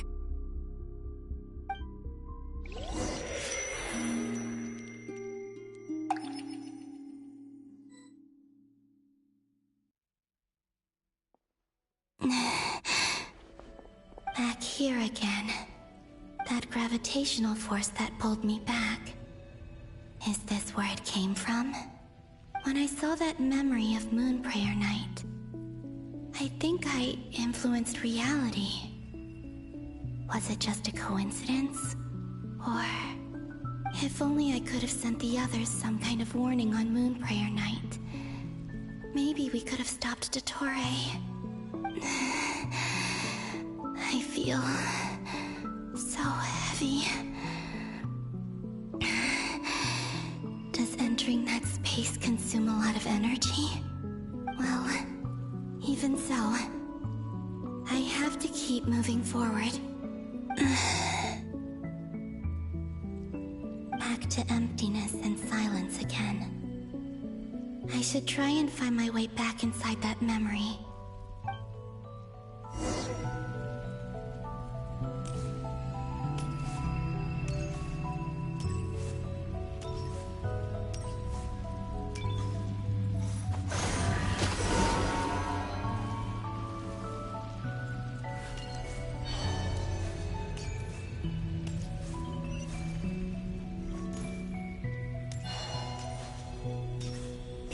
From last time isn't showing up. What am I missing? Looks like I need to gather these scattered fragments.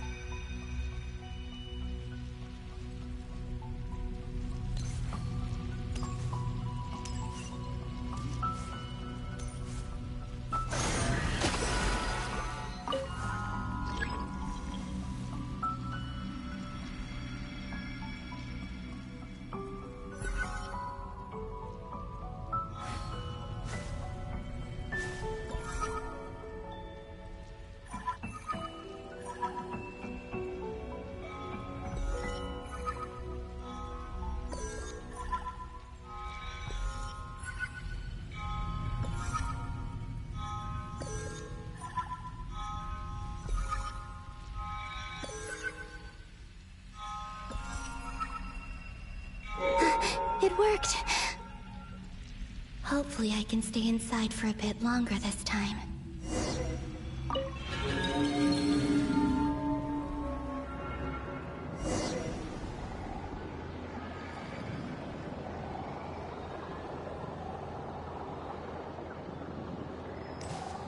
Ad Astra Abyssosque. Welcome to the Adventurers Guild. What? This doesn't look like Moon Prayer Night.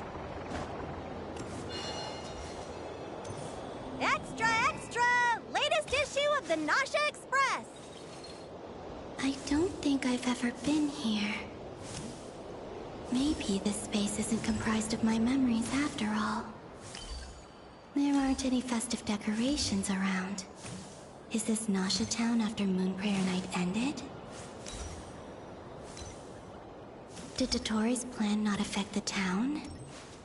Or is no one aware of what happened because he used the Three Moons' authority? Let me see if I can influence anyone else.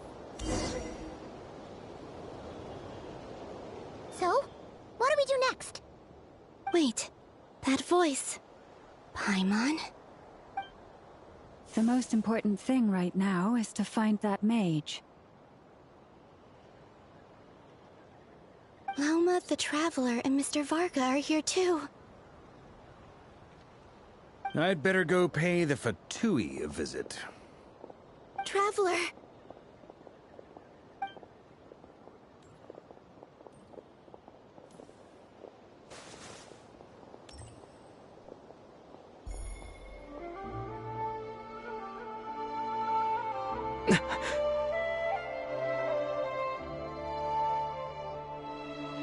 Columbina? I made contact. It's me, Columbina. Huh?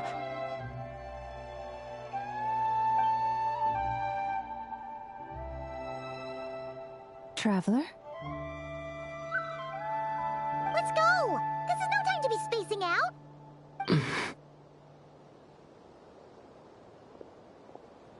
Huh? Wait a moment. This has happened before. Huh? This is what happened when I disappeared. I stood right over there, thinking that no one would ever find me again. It was only when he called my name that I decided to follow them. But did he turn around because he sensed my touch just now? Is it really possible that from in here, I can change the past? If I keep following them, maybe... Huh? It's that gravity again.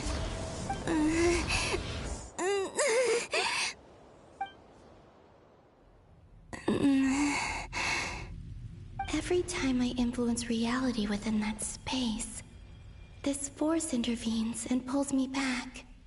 It's as if it's trying to stop me from leaving.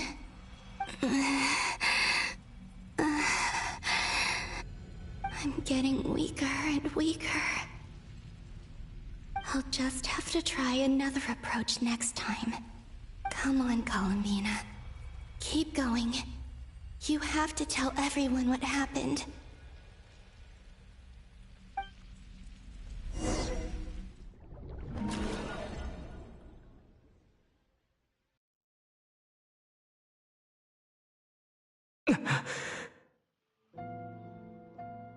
Suddenly, I've been plunged into darkness.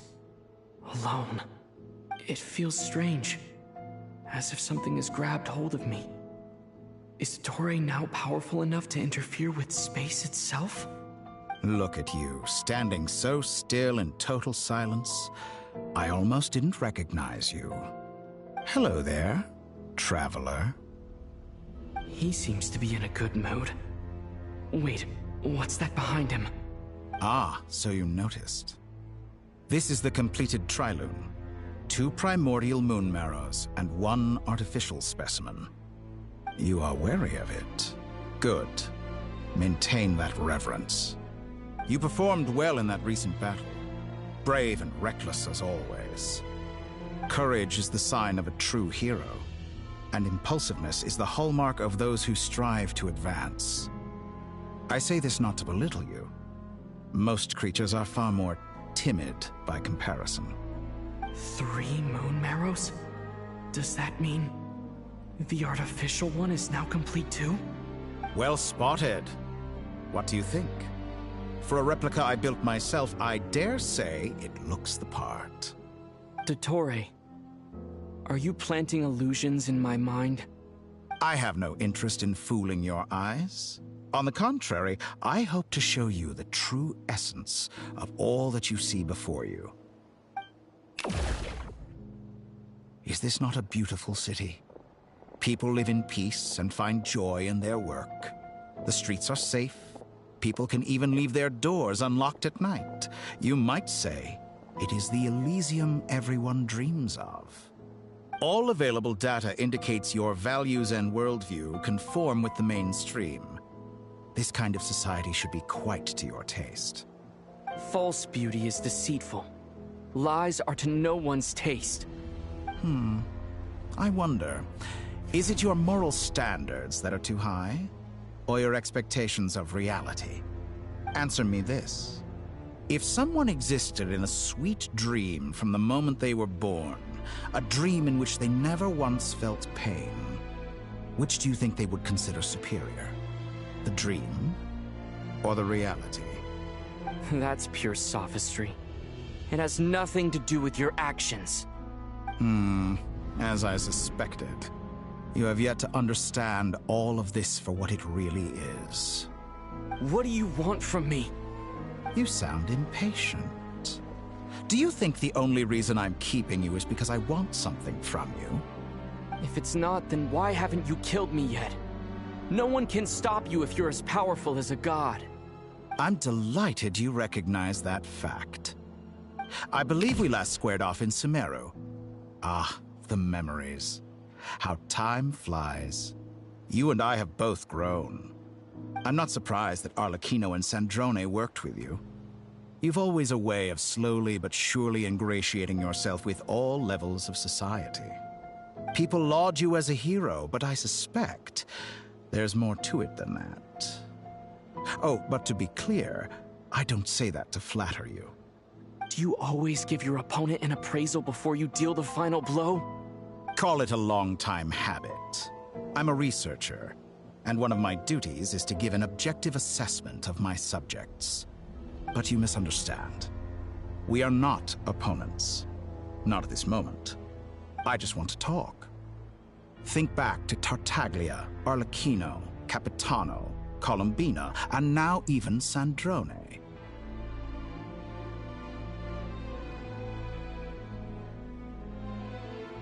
You've worked with each of them in the past.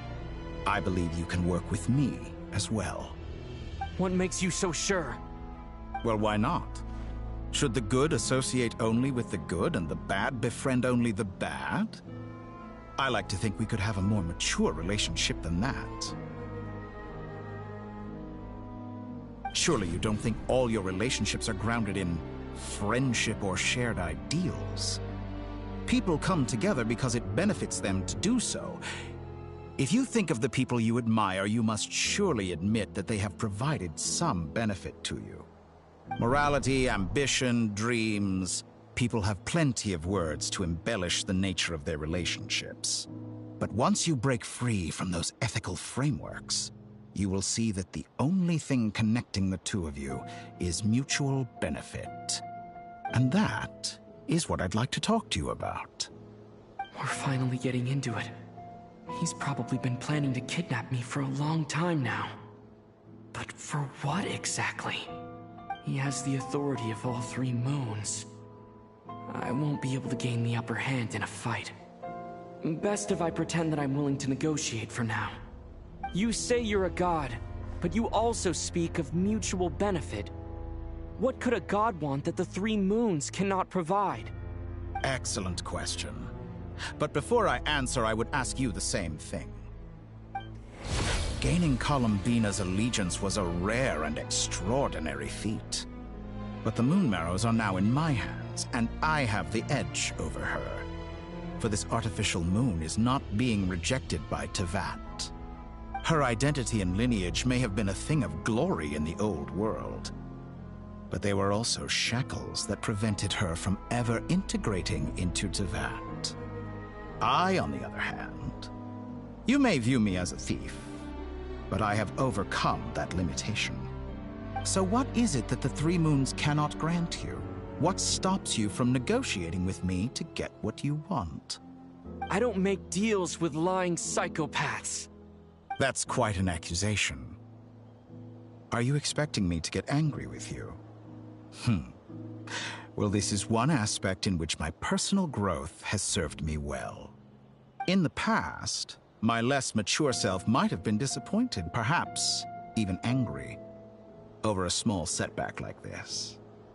Like when you and Lesser Lord Kusanali joined forces to oppose me, for example. But things are different now. Just as the rich do not quibble with the poor, I no longer find myself perturbed by these trivial affairs.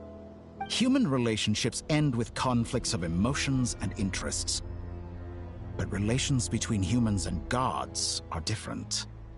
And ours is even more unique. I have ascended to the highest heights and laid claim to unprecedented horizons. And you were no ordinary person to begin with.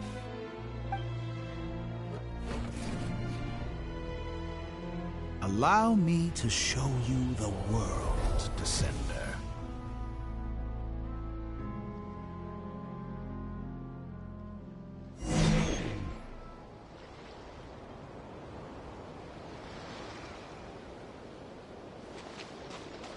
To stand, walk, jump, sit, and lie down. These are the most common of behaviors.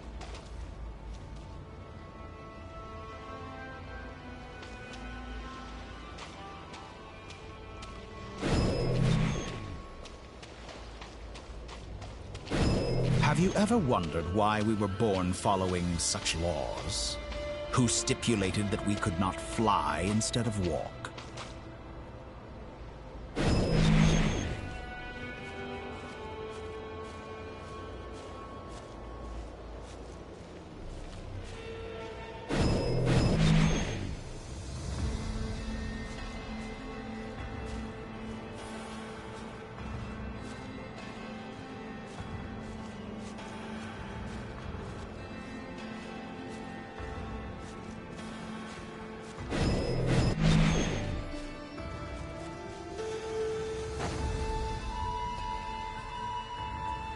Someone of your talent and experience must surely know of the 4 great rulers who serve the heavenly principles. They govern life, death, time, and space. One wounded by a blade will die from blood loss or infection, and one who falls into a lake will drown in agony. The elderly wallow in solitude, and the solitary age faster. Eventually, new life is born, only to embark on the same path of suffering. These 4 divisions anchor the world and shackle those who live in it. But they themselves transcend its boundaries, squandering the power bestowed by the heavens. All who live yearn for equality, but unless the gods prostrate themselves and profess that they are mere servants of the living, equality can never exist. Who makes the rules we must live by? Who has the right to restrict us? The limits of the body can be rejected.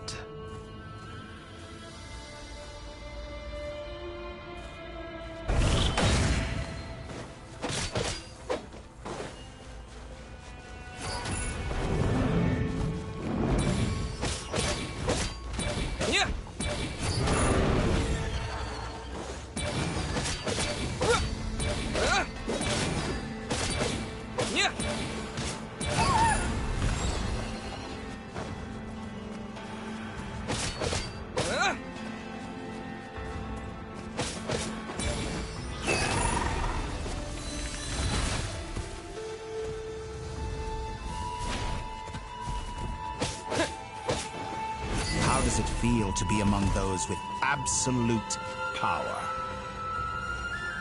You cannot conceive the extent to which your flesh hinders your mind and spirit.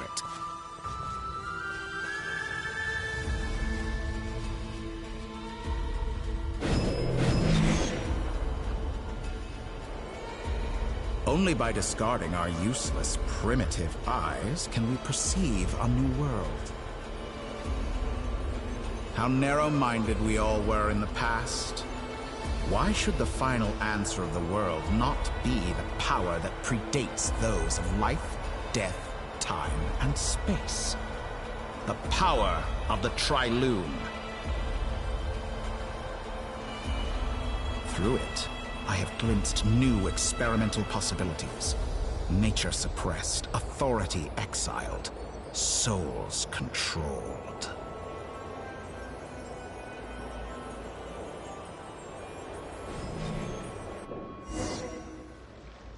You know, I heard recently that a group of critics reviewed countless stories and drew an interesting conclusion.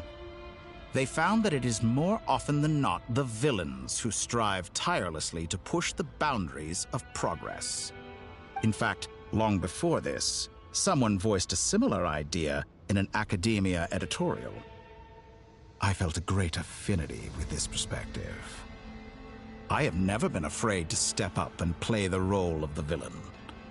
Fanatics are trampled down for their transgressions, and those who transcend are rebuked for their audacity.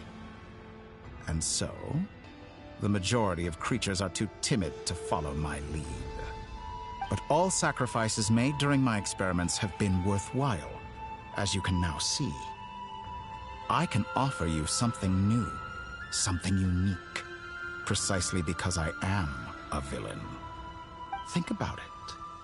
We are eternally bound through mutual interest. Can you truly say you would never turn to malice if it could give you the life you dream of? After all, what value do perfection and purity really have? They are fragile and feeble things, utterly tedious. I say, better to be governed by a flawed humanity than a gnosis. The true seeker of knowledge is the villain who undergoes countless tribulations in pursuit of their goal. I'm sure many people have told you that you're different. Because I'm a descender? Exactly. Very clever.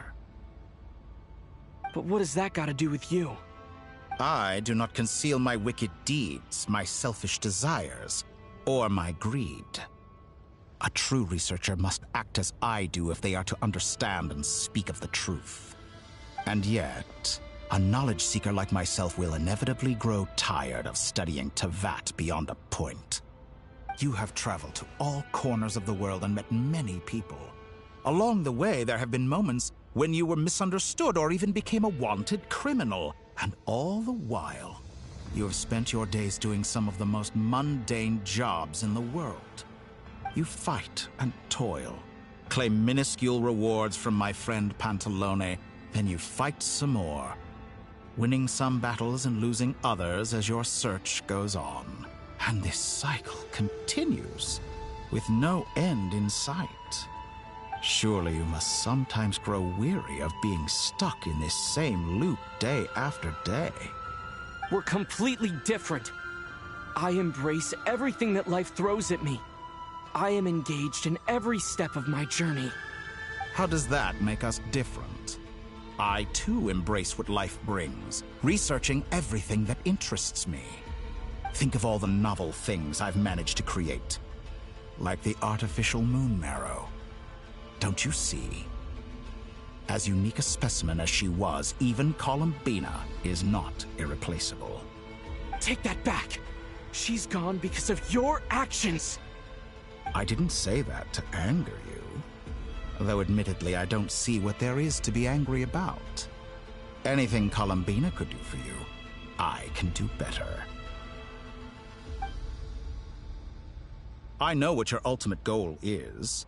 You wish to walk the path your sister walked, and seek answers from her at the end of that journey, don't you? Someone like you could never understand what it feels like to care about another person the way I care about her. Perhaps not.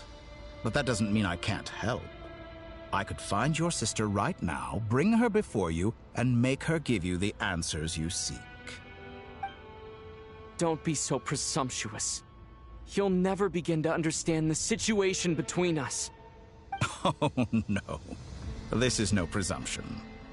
I'm only offering what I know is possible with the power of the Trilune. But it seems like you would sooner continue with your journey through this world. Why? Do you truly desire this journey?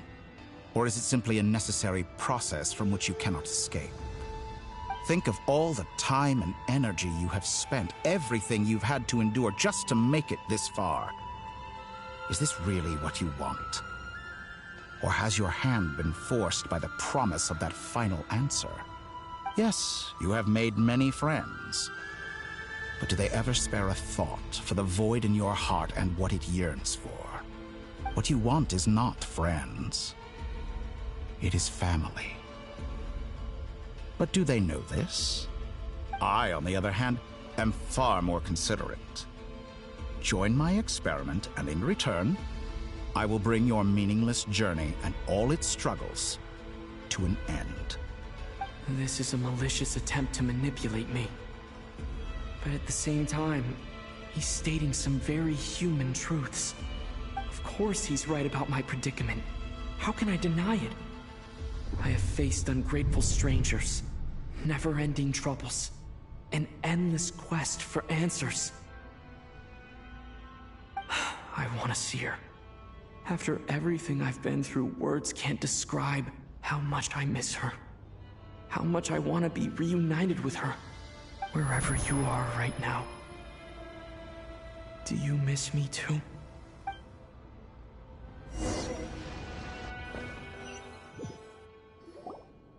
All right, everyone. Our next mission is clear. We need to contact all the major organizations, explain the situation to the public, and then begin the evacuation. The residents of Notcry are quite dispersed. The two most populated areas are the Southern Isles and Pyramida. Miss Lauma, I will leave Hisi Island and Nasha Town in your hands. I will liaise with the Fatui and Pyramida. Agreed. We will reach out to Natlan and Snezhnaya. Anyone found north of the Experimental Design Bureau should follow the Fatui to Snezhnaya. As for those dwelling south of that line, I will ask the Voynich Guild to help persuade them to leave. Then I, Mr. Varka, and the Frostmoon Scions will escort them to Natlan. The Voynich Guild has dealings with the Curatorium of Secrets. I will send them a letter vouching for your credibility. Yehoda, you should help Lauma. This is too big of a task for one person. My wish has come true. You're willingly lending me your most capable employee for the day. Well, good for you if all this only takes a day. Of course, if it takes any longer, I'll be charging a fee. Boss, wait! Don't I get a say in this? Oh, I'm sorry. Something to add, Yehoda? Well, no one's more important to me than you, boss. And remember how Lauma healed your eyes after that big battle? I think that's worth at least 2 or 3 days' work for the Frostmoon Scions. Are you completely incapable of acting in your own self-interest? Or do you simply devalue your own labor? Are you sure you don't want to come with us? Who will see to our other work if we're all busy evacuating residents? Sandrone insists that Columbina is still alive, and we have a traveler to rescue. There's much to be done. But boss, I'm just worried that... Well, Nefer, I'll link up with you once my tasks are complete. What makes you think I'd need you to do that? I'll need it. And considering the way you approach certain matters, I think you'll be better off with me present. That's quite enough. Just focus on your work first. I bet we're in for an uphill battle here. But we can help out too. Inefa and I are gonna help Nasha Town's residents carry their stuff. Loading schedule. Store essential local research data and technology samples, then escort the people to Natlan. Understood. I will execute this to the best of my abilities. Great stuff. Thank you, ladies. I've contacted the Lightkeepers. A colleague of mine will join us shortly. I will persuade them to conduct a thorough search of the region to ensure that no civilians get left behind. As for me, I guess I'll be making an early return to Sumeru. I think it's important that someone informs the Dendro Archon of what's going on in Notcry. Roger that. Someone should inform Mondstadt, too. Mr. Duran, can I trust you to handle that? I think you fly faster than any of us can run. As an added incentive, get there fast enough and I'll see about getting your gliding exam waived. Really? Ha! Mission accepted, sir. I intend to stay behind and help Miss Androne with her research. She has some alchemy-related questions that she'd like me to explore. She recognizes your expertise, then. I wish you a fruitful collaboration. Thank you. In truth, I was surprised to hear her express an interest in subject matter outside of machines.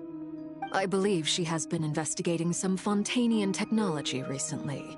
She made a point of bringing the relevant materials with her when she left the Experimental Design Bureau. She's sorting through everything in her room as we speak. I should mention that we have one other friend who isn't present. He hasn't made his position in all of this clear. But if we know anything about him, he's likely investigating on his own. Paimon's been very quiet today. But I know how close she and the Traveler are with the Natlanese. She should come with us to the border. Okay. Paimon will do her best. Make sure to heed Sandrone's warning. Many of us have been cursed by Dottore. As such, under no circumstances should anyone cross national borders. Remain within Nodcry. That aside, personally I have faith in Columbina. Things look grim, sure, but who knows how it'll play out. Same goes for rescuing the Traveler. Both of them are important allies and friends. We'll be counting on you to gather intel on them, Miss Nefer. Oh, wonderful. You're all here.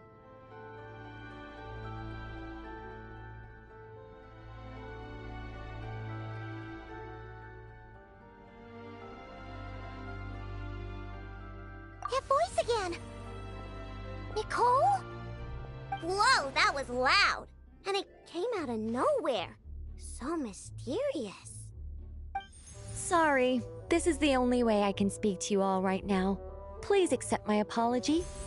Anyway, time is short. I'll cut to the chase.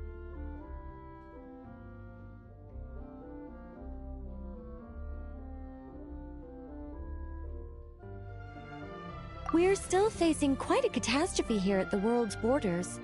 Alice has roped in every Hexencircle member she can get a hold of. Except for me. She told me I had to come and help you all out as a matter of urgency. I quote, "You love talking, don't you? Well, now it's finally your time to shine. Take these. Make sure the whole party gets one each. You'll be in charge of making sure everyone stays connected." Huh? Is this a Dodo communication device? Scanning. Unknown device. Analyzing. Unknown device. Conclusion. Cute. Affirmative. It is cute and good. I believe that I quite like it. This is no ordinary Dodo communication device. It's my very own special modified version, specifically... sorry. I almost went off on another tangent there. Anyway, help yourselves.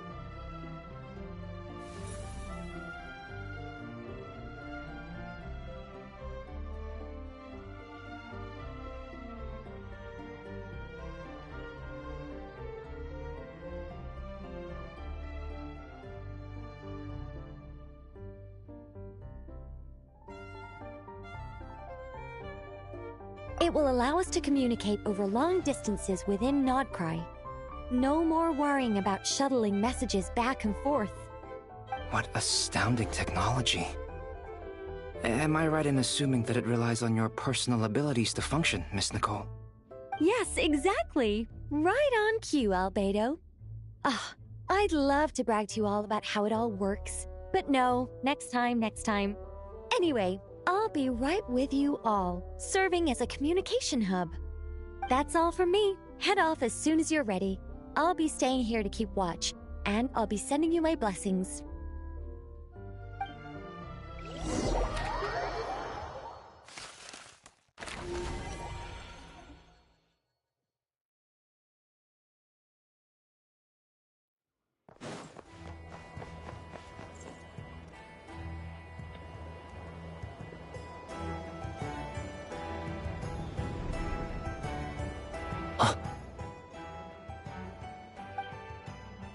Sir Flint's. Perfect timing. I just arrived myself. You are most considerate, Master Ilua. But in fact, I know you have been sitting here for quite some time. If you saw me, why didn't you say something? I was curious to see how long you could sit still for. Also, shouldn't you have managed to sense me approaching? That would be a first. You always seem to appear out of thin air without making a peep. Also, how many times do I have to tell you not to address me as master? I don't qualify. I beg to differ. Why should a young man so well versed in social graces as yourself not be worthy of that title? Please, Lord Flint's... Sir Flint's. I'm begging you, don't flatter me into complacency like you do with everyone else. You understand me better than most. My newest acquaintances tell me I love complimenting others. What do you think? I think they don't understand why you do it. You just love puffing people up till they're a big, happy ball of hot air that floats away into the sky. In all sincerity, I can only hope that they bring good tidings when they come back down to Earth. Is the situation that bad? We just held a strategy meeting. Let me fill you in.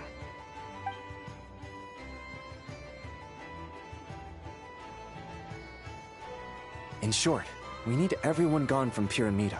We also need a team of Lightkeepers to scour the more remote regions of Nodcry for civilians to evacuate. I only hope we have enough personnel. We do. Old Man Nikita will definitely help, and we can recall anyone out on patrol to focus on this instead. Good. I'm sure you and the others will make short work of this. Now, don't forget, once you've completed this task, make sure you and the rest of the team evacuate to either Snezhnaya or Natlan as well. Flint's? If you've got something to say, Master Ilua, why not guess what I'm thinking right now? You mentioned that you have something else to deal with later. How difficult is it going to be? I doubt it will be easy. I know you're a Lightkeeper, and it's your duty to protect others in times of crisis. But I have a feeling that you'll be walking into grave danger. However bad things have gotten in the past, Nodcry has never faced a mass evacuation before.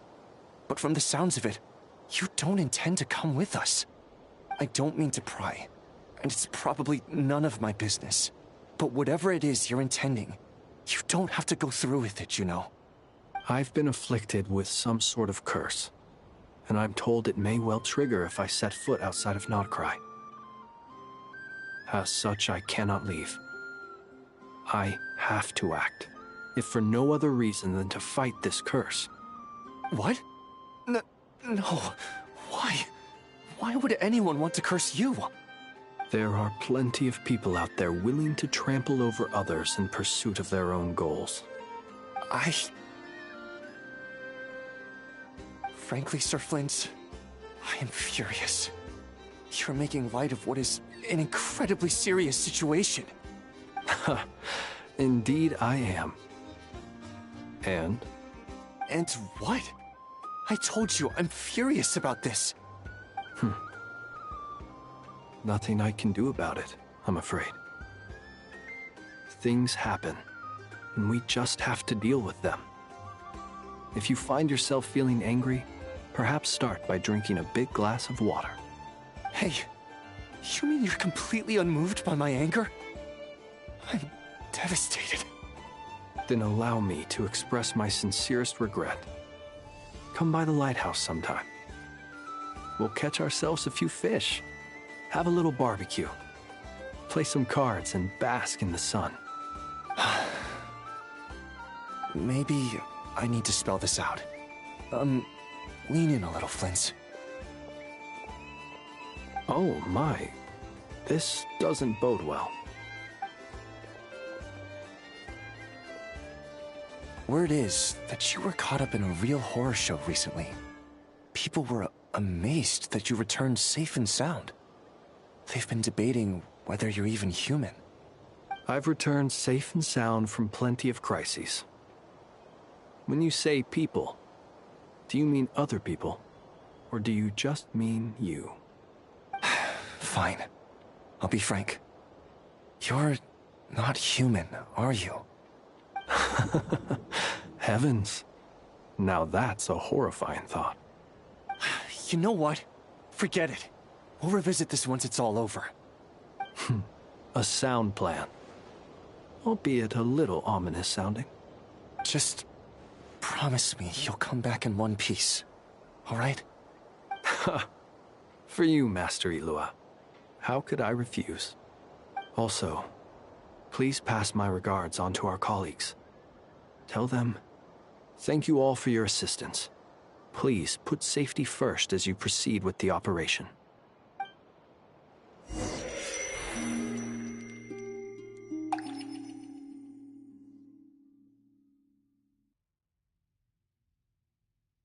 I have to keep searching for a path toward reality.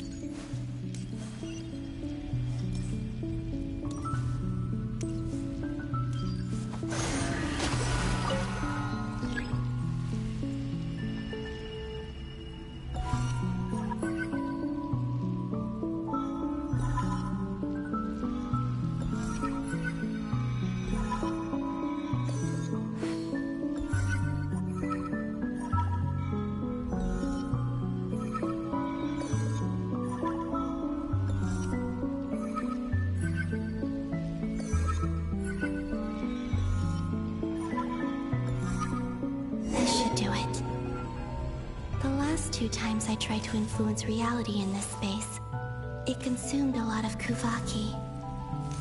I'll try and be more careful this time. I need to leave key clues behind using less power. I hope everyone still remembers what I said on Moon Prayer Night.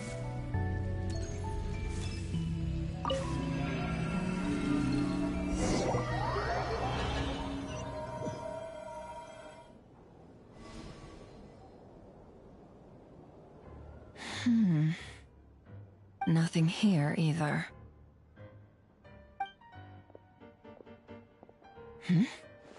Flints? Ah, Miss Nefer. What are you doing here? Unless... I just spoke with Ilua about arrangements for the search and came for a walk nearby. As for you, why would... It appears we think along similar lines. And neither of us likes to accept things at face value. As well as figuring out how to gather intel on the Traveler, I wanted to confirm some of my own suspicions. Also, we'll need to bring a lot of force to bear against Dottore, even if we're only looking to rescue the Traveler. We can't leave anything to chance. You don't think Columbina perished either, do you? I'm merely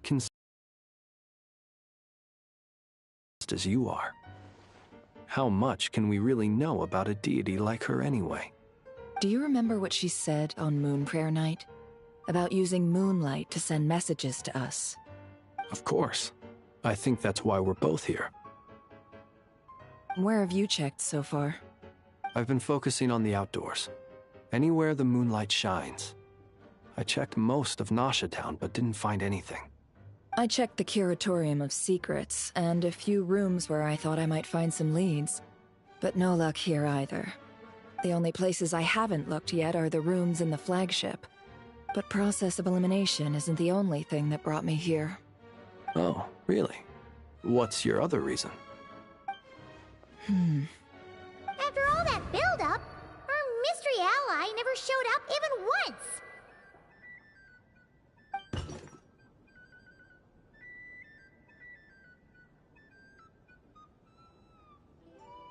Huh? Am I imagining things?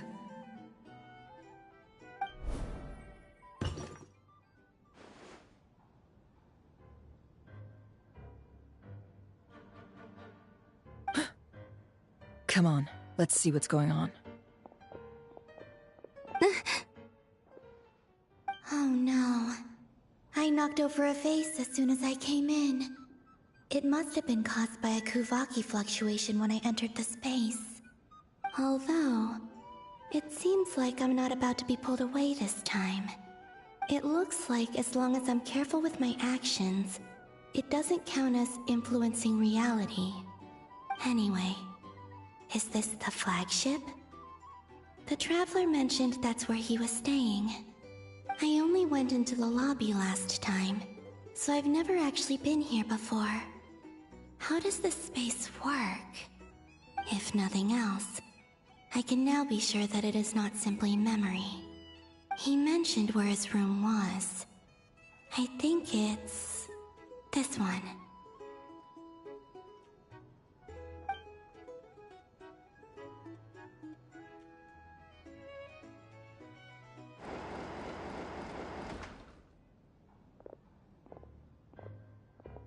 The door is closed. But if this is anything like when I disappeared, then maybe...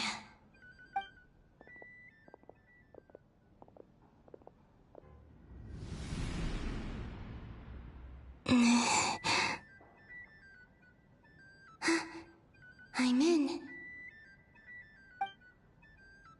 He and Paimon aren't here at the moment. I hope he's okay.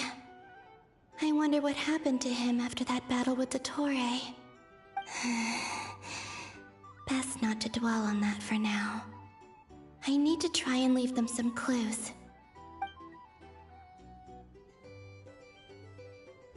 Please, Traveler. I really hope you find this.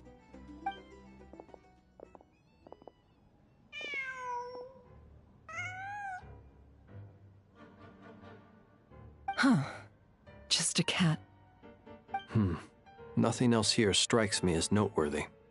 Didn't you stay here for a couple of nights once? Before Rerir showed himself, yes. It's also where the Traveler and I first met. Did you notice anything unusual during your stay? I remember thinking how much noisier the flagship is at night compared to the graveyard. Other than that, no. The Traveler and Paimon were most congenial neighbors. This is where they've been staying, yes? Over here?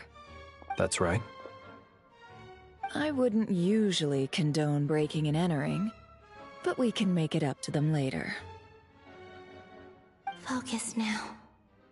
I have to write a message on the wall using Kuvaki, just like I said on Moon Prayer Night. Simply open your windows on nights when the moon shines bright, and the moonlight will naturally flow towards the words I have written. Here goes.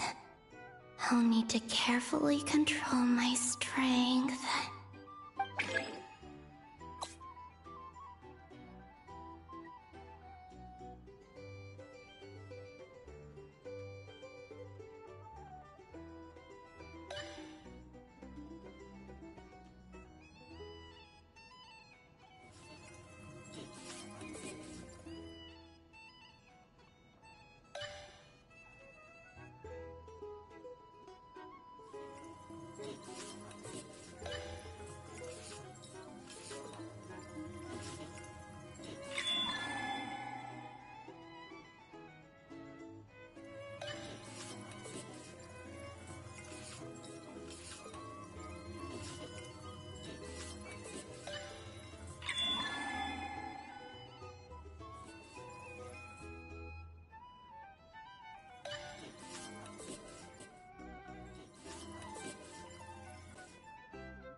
There's a noise outside the door. Is he back?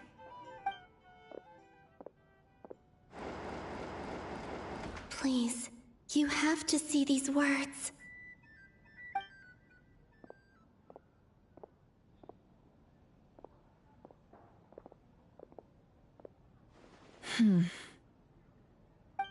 Well, do you sense anything? Unfortunately, no.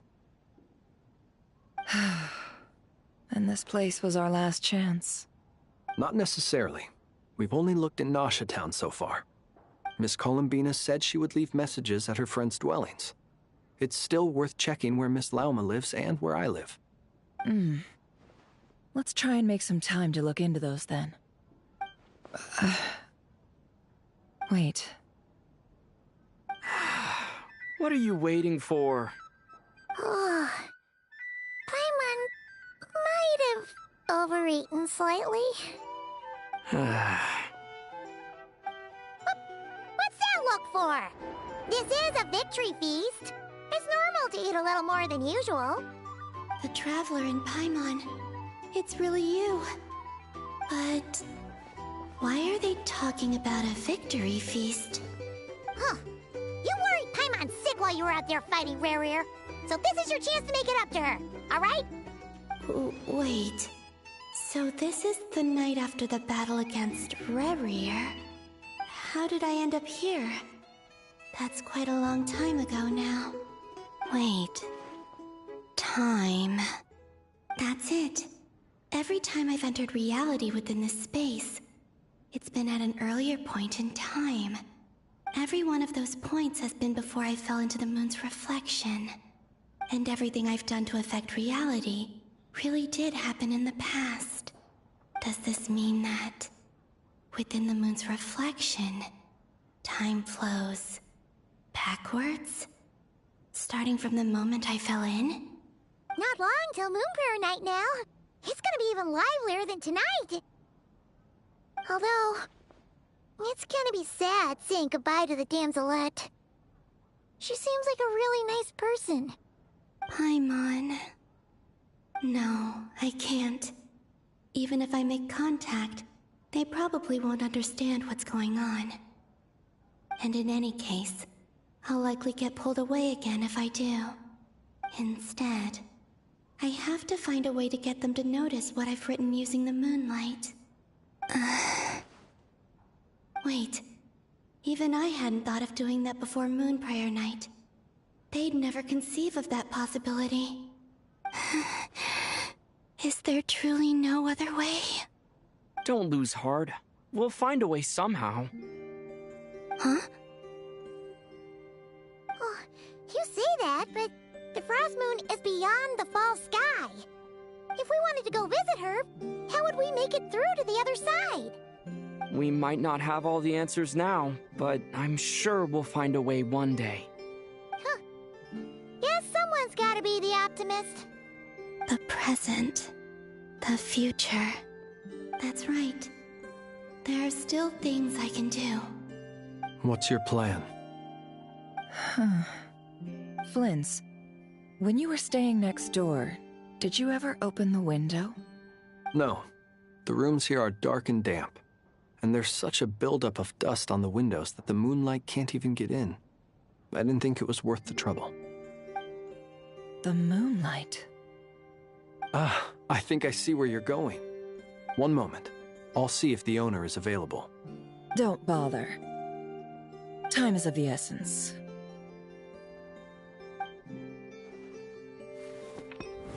Time. Even if no one sees what I've written at this moment, maybe someone will remember what I said after Moon Prayer Night. I need to write down as much information as I can. And maybe one day...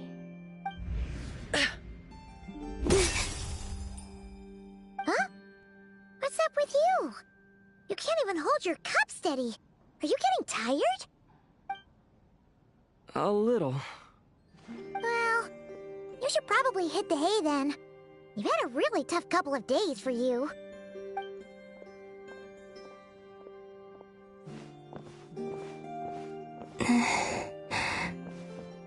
You truly have. You helped defeat Rare, helped me reclaim my name, and you helped the others organize Moon Prayer Night. Wherever you are right now, I'm sure you're still fighting against the injustices of fate. This is all I can leave for them. How I wish I could stay here.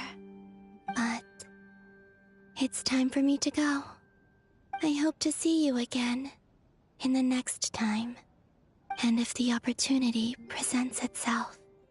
I will surely return to your side. Huh. Columbina. She's alive. Not only that, but she's left us an entire wall's worth of clues. She even wrote down what would happen on Moon Prayer Night. It's just a shame we found it too late. I am here. Time in this place flows backwards. I am constantly moving forward. It sounds like she's found a way to influence the past using Kuvaki. But her future is our past. So, these words have been here ever since we defeated the Ray hero Solnari. We just never discovered them. Which came first, the chicken or the egg? Do you ever mull over questions like that? Only when I'm in a good mood, and at leisure. Well, I never do. Everything that has happened already belongs to the realm of fact. As a business person, and especially an intel broker, what I do is extrapolate from those facts to try and read the future. An admirable philosophy. It's a means of survival. Let's go. We have a wall's worth of clues to share with the others.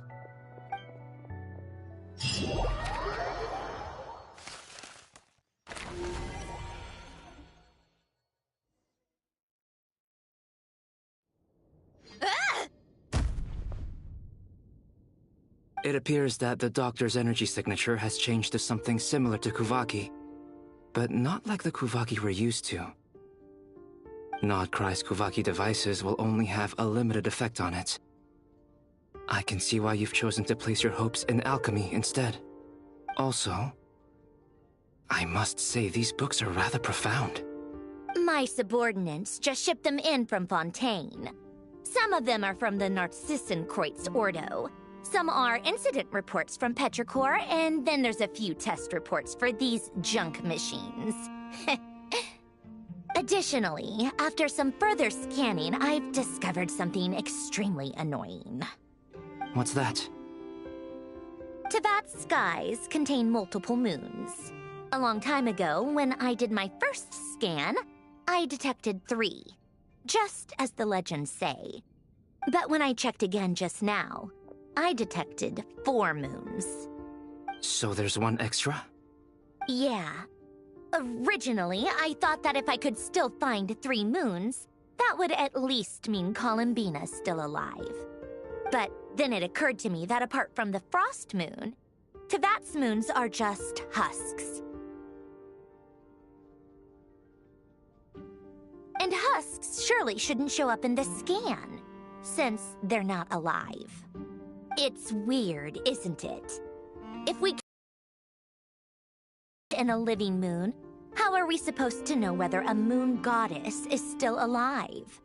Or does this mean that the moon marrows are equivalent to the moons themselves? It's certainly possible. In which case, the 4th moon you detected may be Dottores' artificial creation. So he wasn't bluffing. He really built his own moon marrow. Ugh! I'm so mad right now! It's easy to get overwhelmed when you have too much on your plate. Maybe you need to relax. Perhaps try going for a walk. Or simply take a few deep breaths. Nothing can calm me down at a time like this. I need more time, and I need progress.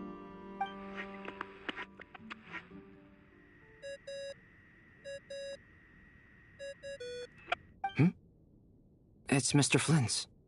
I really hate that ringing tone. Ugh. First the 4 orthants of the Narcissenkreuz, then moon marrows. Now what? Oh, sorry if we're disturbing you. Might I ask what's troubling you? What do you want? We're busy. Are you still at the Curatorium of Secrets? Yeah. Look, everyone else is still out, so there's no hurry. Plus, I'm busy, so I would appreciate if you gave me some space. Even though we have crucial intel to share? Fine, I'm listening. Do you intend to share it via the Dodo communication device? Ordinarily I would, but this is a unique situation. I think it's best that we discuss it in person. See you at the curatorium.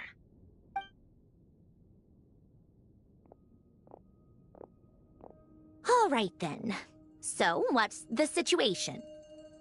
The rest of the team is still out working on their missions and evacuations, but we've decided to fill you in on the most crucial information first.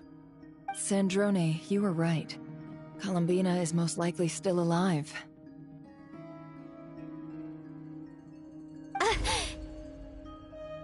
That's the best news we've received in a while, by a long way.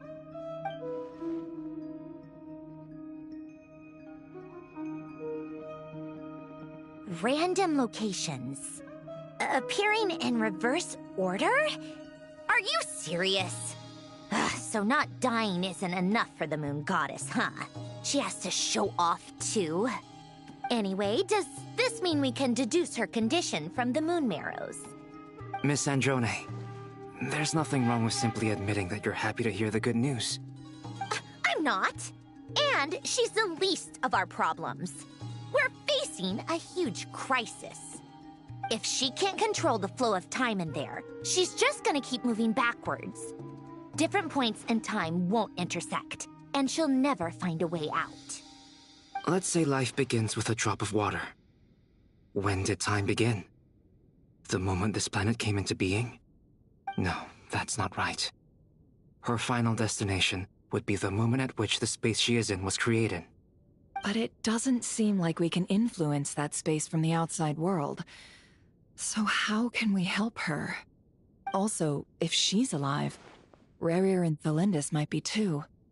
But as far as we know, neither of them have come back out. That space may not have an exit at all. I'm afraid I must concur with Miss Nefer in this. Can't exactly argue with that. Let's leave it there for now. I've taken notes on everything you said. Will it help with your research? I doubt it's gonna help with breaking Dottoro's energy fields. But who knows when it might come in handy. Better to have it all written down than try to remember everything when I need it. All right, I need to get back to my research. Mr. Albedo has made a lot of suggestions that will require my undivided attention. Sure, I'll stay here. I have things to work on.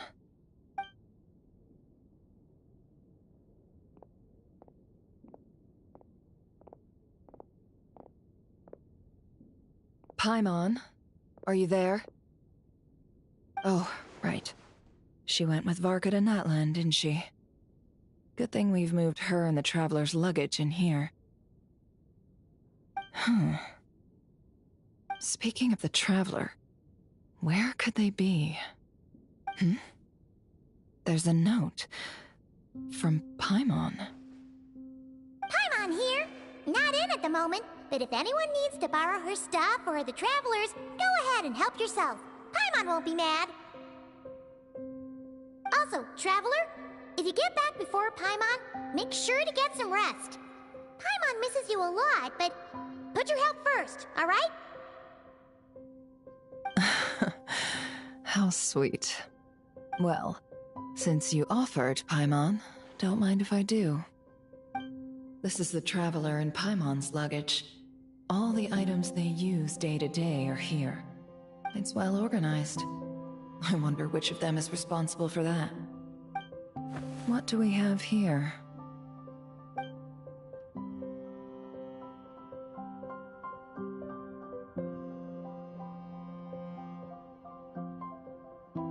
The camera captured a special moment that can only occur between people who are close to one another. You can really sense how the photographer feels about their subject. I wonder why this picture was placed outside. Is it because Paimon recently looked at it?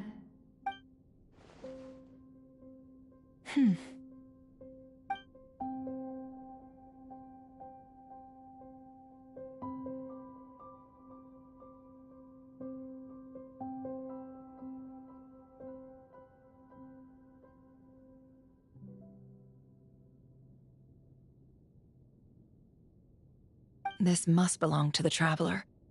Perfect. I'll use this. Hang in there. We'll find you.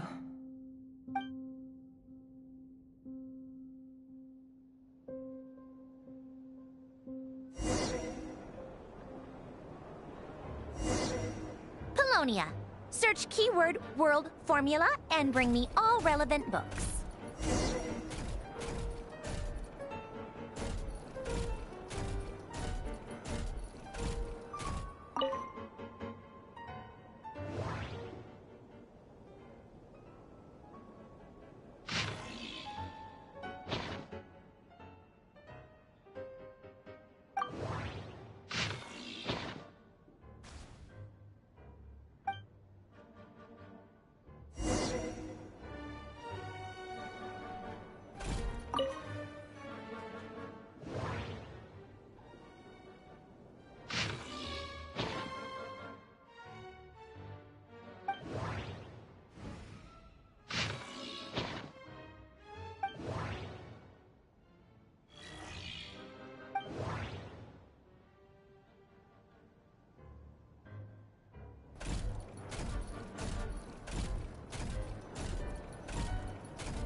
Let's see. This one is on Tonki's sermon dictation concerning the apocalypse.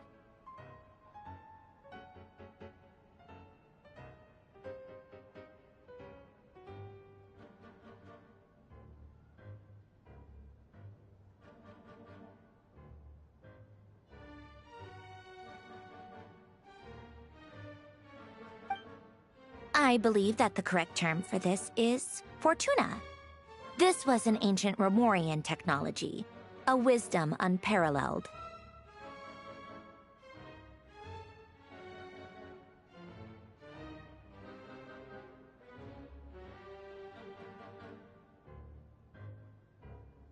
I never imagined that Romorian ideas would be so similar to the diagram I have named, the World Formula. This is strong evidence that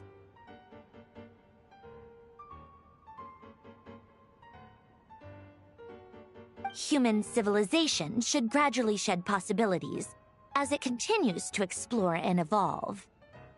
The end of humankind may well be upon us right now.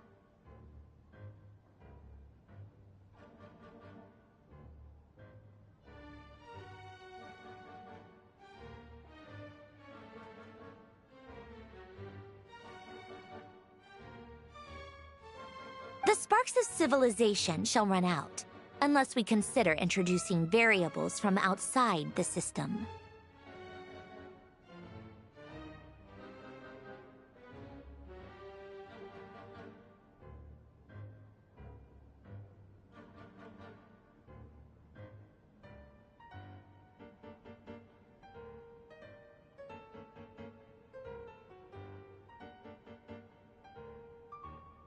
Variables. Surely that can only mean one thing.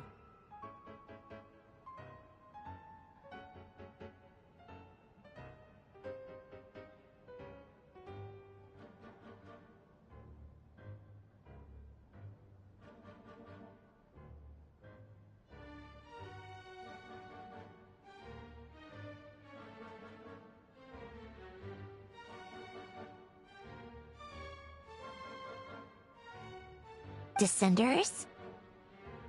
Dottore likely captured the Traveler because of his Descender status. But the Three Moons' authority comes from the world itself. Why would Dottore need anything beyond that? Where does this variable factor in? The world formula calculates the fate of an entire world. Introducing a variable would therefore give us...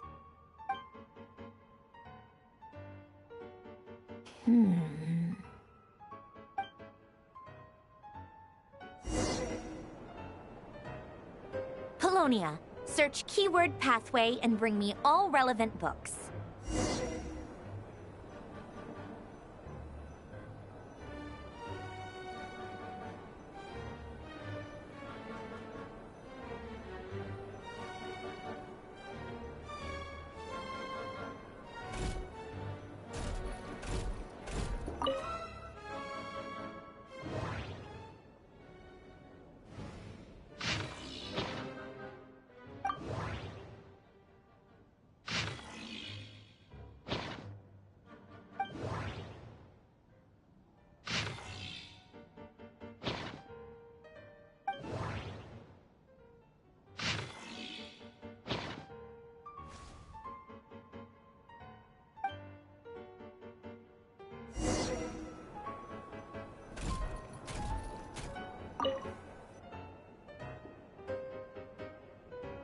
Otonki Sermon Dictation. Explications on the Chemical Marriage. These titles are pretty esoteric.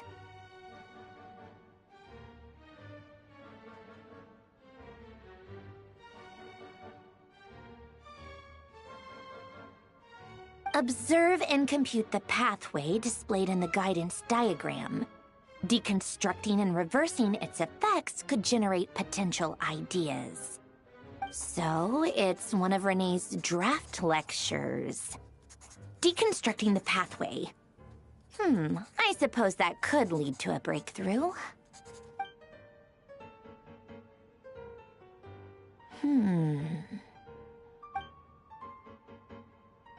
This is so long. This guy sure loves showing off his knowledge.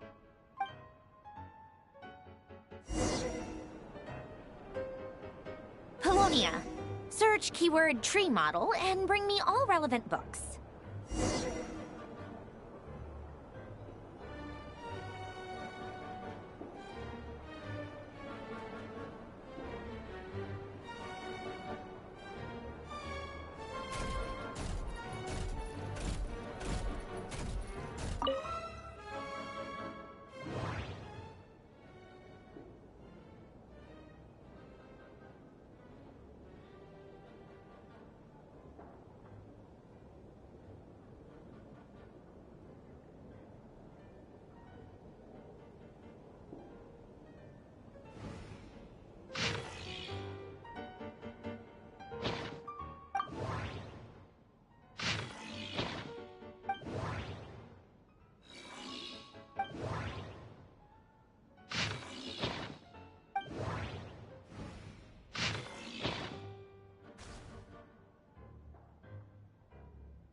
Most of the experimental devices proposed by the Lilia Crucis Ordo are built based on the simple and basic logical structure of a tree model.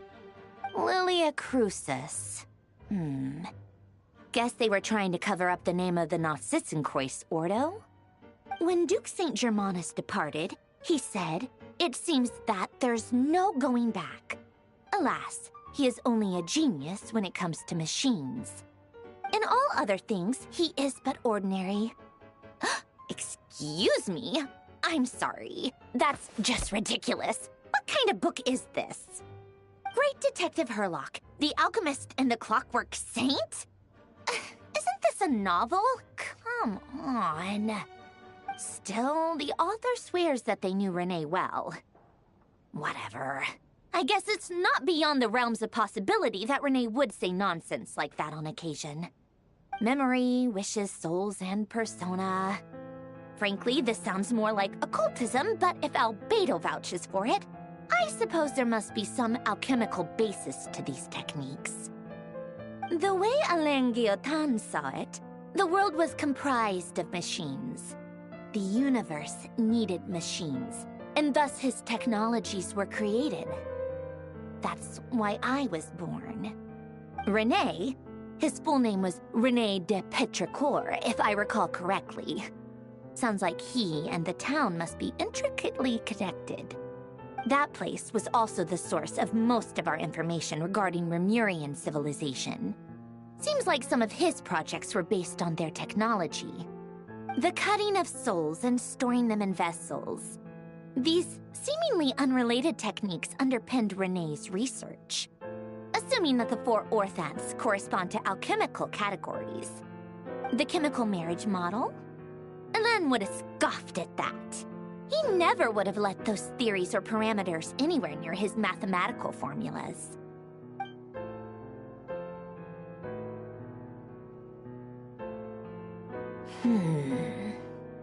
What was Alain's view on René? I know he mentioned the name, albeit very rarely.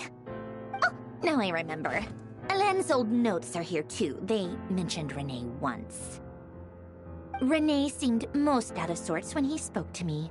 A lack of sweet foods has dulled his mind, I should think. Either way, his words are not to be believed. Yep, that sounds like Hélène. My subordinates actually did a half-decent job digging out all these materials. Makes a change. Good for them. Some of Hélène's old files are completely consistent with these records. He must have gotten them from the Tower of Gestalt. I never knew he got his hands on Renee's records that early. Heh, he may have kept them, but he never even attempted to use them. Didn't believe a word they said. Come to think of it, Renee's world formula was filled with calculations of constants. That shows he believed that the fate of the world to be predetermined. As for Hélène... it's been too long. I forget what he said. What would he have said? A guy like him, fervent believer in machines, but not headstrong enough. The world can be changed. It is worth persevering. Yes, that's how he used to think at least. He created that procedure to save this world. Yet the scale of the world's fate proved too enormous. The result was beyond his ability to calculate. He died having never seen the outcome. And there I was, left behind in the ashes of his dreams.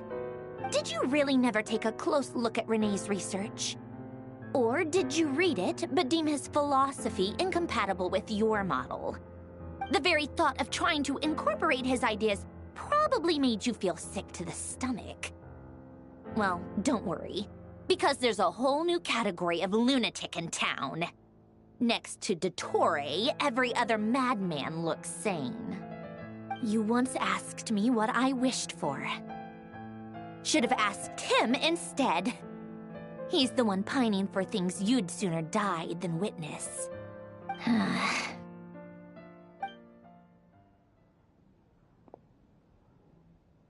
Even the tiniest variable can make big waves in the present. Now then, allow me to put these incompatible fragments together in your stead.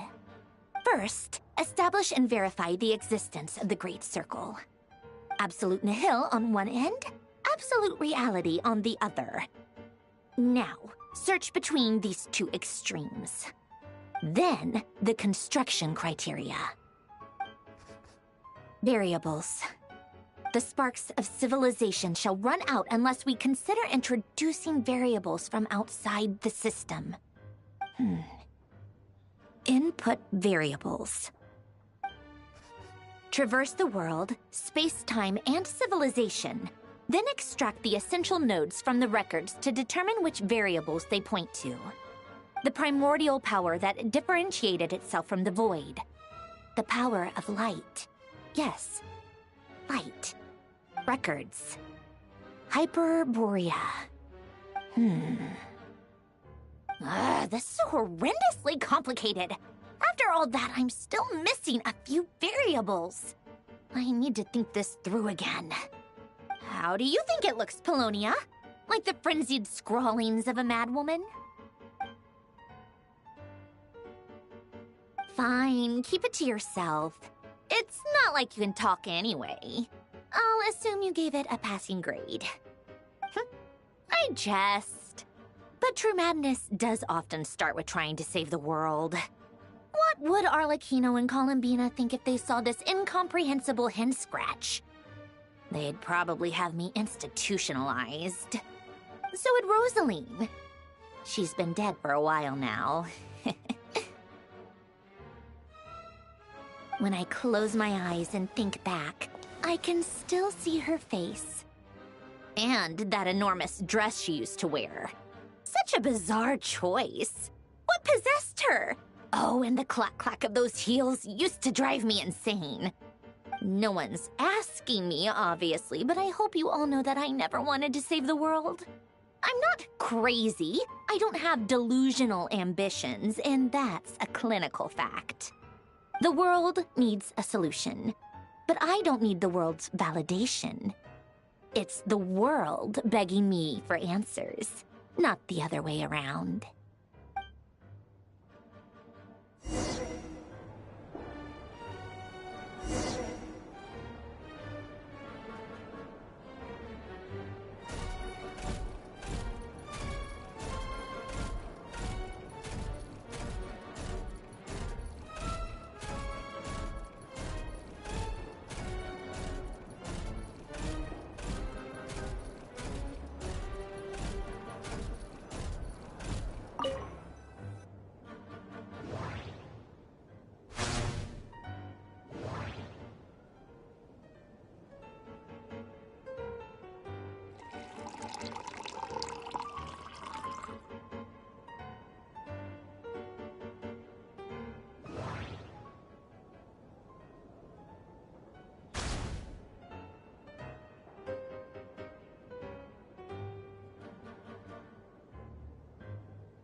cookies to go with the tea. Let's see. They must be from that person who brought those documents. I see they're from Hotel de Boer. Something's written on the box. We are proud to present this homage to the Fortress of Meropede's fun-filled mill collection system. Fortune cookies. Have a lucky start to your day. Sounds like a dumb gimmick to me. Be early to bed and early to rise. Get plenty of sun and drink plenty of water. Then things will surely go well for you. What? Are you kidding me? Somehow I doubt that an early night and a glass of water is magically gonna save a world on the brink of existential peril.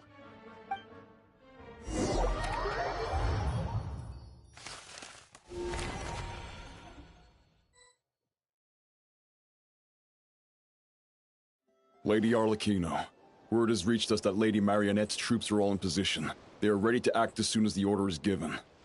Excellent. The only thing is, they are fewer in number than we expected. It looks like many of them must have lost their lives at the hand of the monsters released by the Doctor. Can't be helped. Allow them to join our ranks, and keep in contact. As you wish.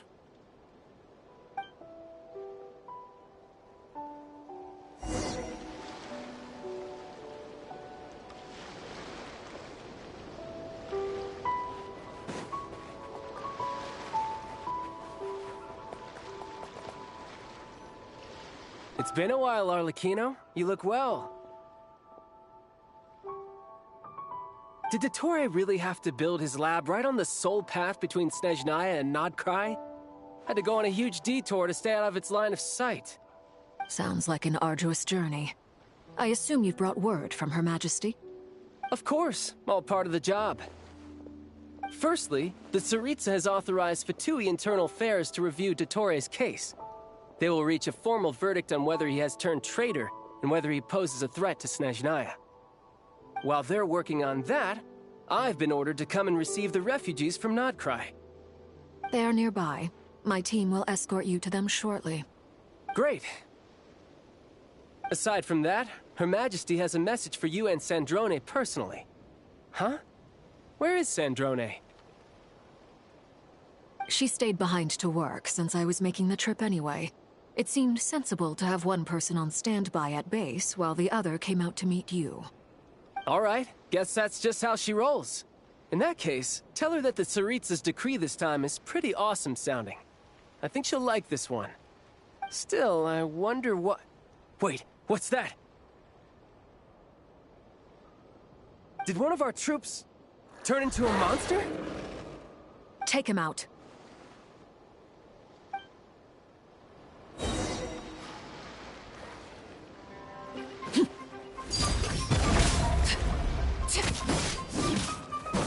Everlasting as the moon! Transfixed!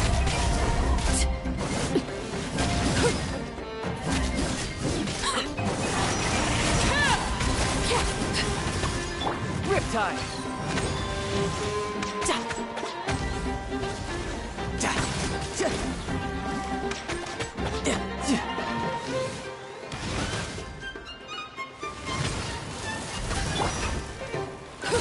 You've gotten stronger, Arlecchino. Nice. Stop that right now. I appreciate the praise, but I am not fighting you today. I knew it.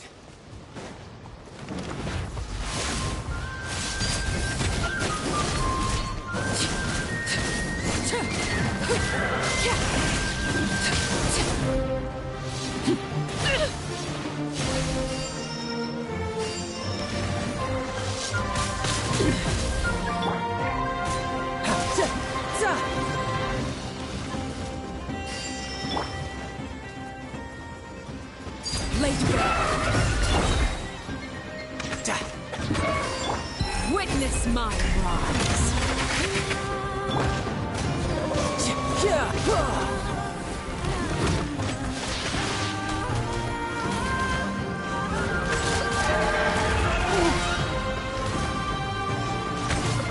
You can run, but you can't hide.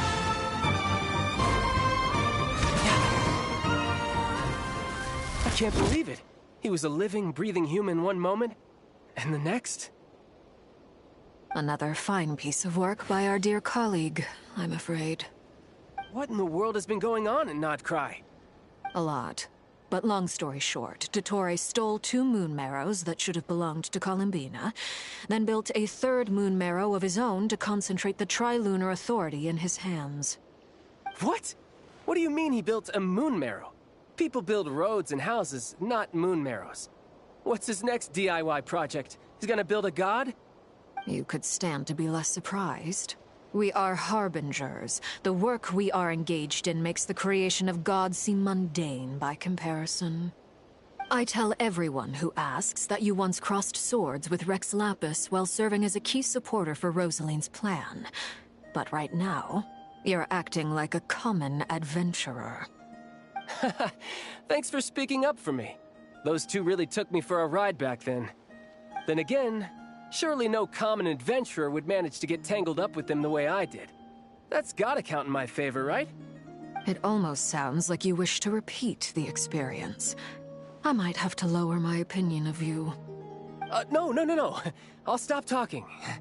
Please, go on. Dottore is currently still experimenting with his newfound power in ways that continue to corrode the outside world. As for the human mutation, I believe this is simply a consequence of his experiments, and not a strategic move. That radiant beast was once a subordinate of Sandrone's. I suspect he was only allowed to live so that he could become an experimental subject. Also, those of us who fought Dottore have been afflicted with a curse.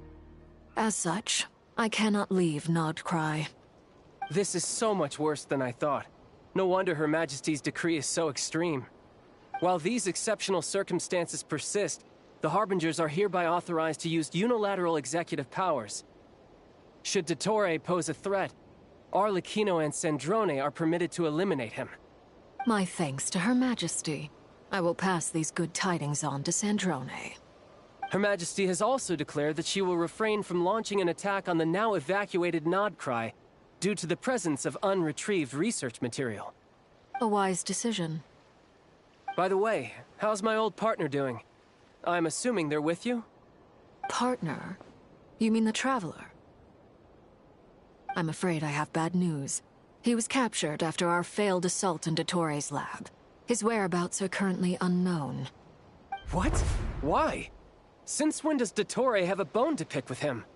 That is indeed the question. I'm not sure he does. He must have some other goal in mind. This won't do. I have to rescue him. You can't. We have no idea where the Traveler is. What am I supposed to do then? Stand here twiddling my thumbs? Sandrone is working on it. The best thing you can do right now is complete your mission. Fine. I guess I'll leave this to you then.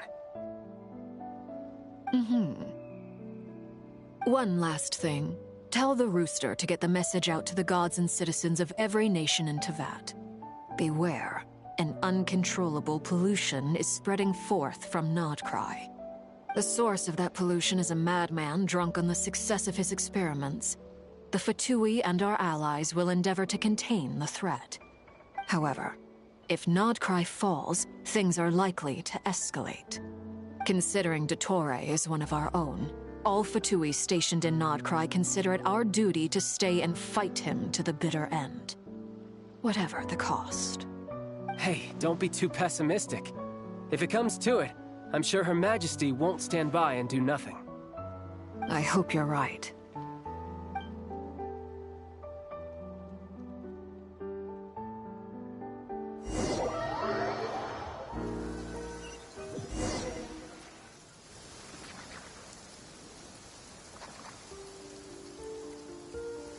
You're right on time. Thanks. Hey, do you think I'll get that gliding exam exemption? I made sure I was on my best behavior in Mondstadt. I landed well outside the city and walked in through the gates. I'll help you apply, don't worry. For now, let's see what we have here. What are the doctor's energy fields even made from? The usual attract and repel principles that govern Kuvaki don't seem to apply to them. They are very mysterious, but ultimately, they appear to be comprised of energies from the 3 realms. Thanks to research by Master and the Hexen Circle, we know that Tevat's 7 elements are derived from the more primordial power of the Light Realm, which is antagonistic with the power of the Void Realm. Since you have the power of the Dragon Durin within you, I'm sure you can already tell that this energy field contains no abyssal energy. That's true. It's not abyssal energy. It's something pure, wild, and untamed. I've been thinking about something. Do you still remember the device that Dory supplied from the Academia when you and Miss Columbina fought Raria? That was one of the most marvelous feats of ingenuity I've ever seen. The design, the craftsmanship, the material selection. I couldn't fault any of it. Not to mention the operating principles. Surely the most ingenious feature of all. Dory didn't go into detail on how it functions, but I have a working theory. The clue was that Miss Columbina was somehow able to use the pyro energy that you provided, despite the fact that, as a moon goddess, she should only be able to use Light Realm energy in principle. Now, all elemental energy is, of course, derived from Light Realm energy to begin with. Hence, I suspect that the device works by restoring elemental energy to its original state. This presumes a theoretical model of the 7 elements akin to that of light refracted through a prism. Perhaps it is no mere analogy. Maybe there is indeed a prism in this model. I almost wonder if the idea for the device was conceived based on direct observations of said prism. It would explain how such an ironclad design concept was achieved. It is at once a masterwork of engineering and a groundbreaking application of the Academia's latest elemental theories. I suspect only Lesser Lord Kusanali herself could have devised such an ambitious technology. But back to the energy field before us. If this is pure Light Realm energy, its relation to elemental energy is one of integration versus division. Or you could say that the former contains the latter. Could this mean that elemental energy can dilute the power of the Light Realm? Should we give it a try? We should.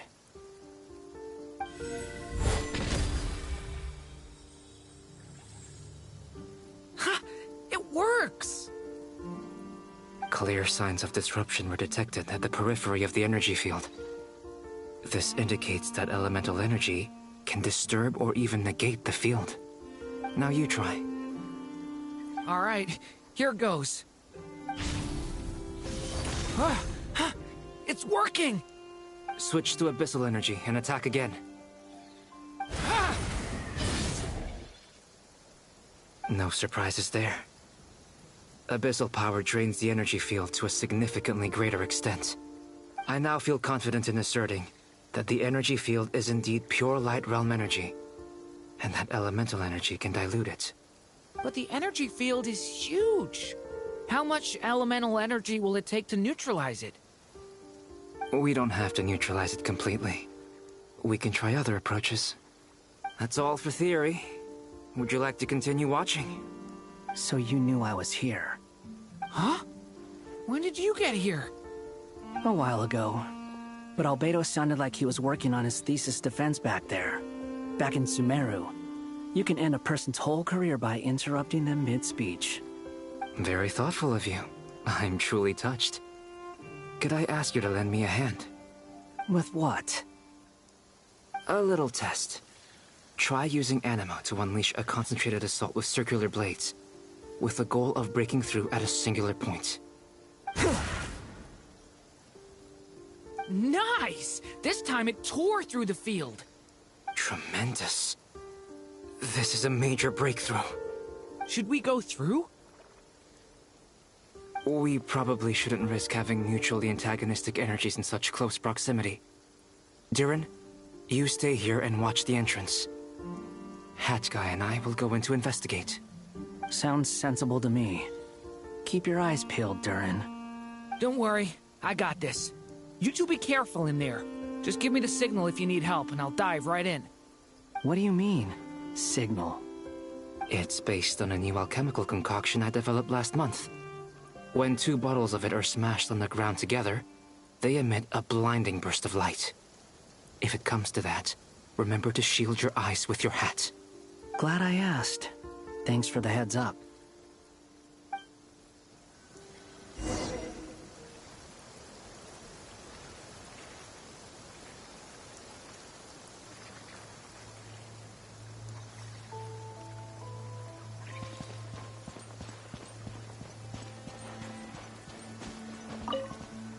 Like I thought.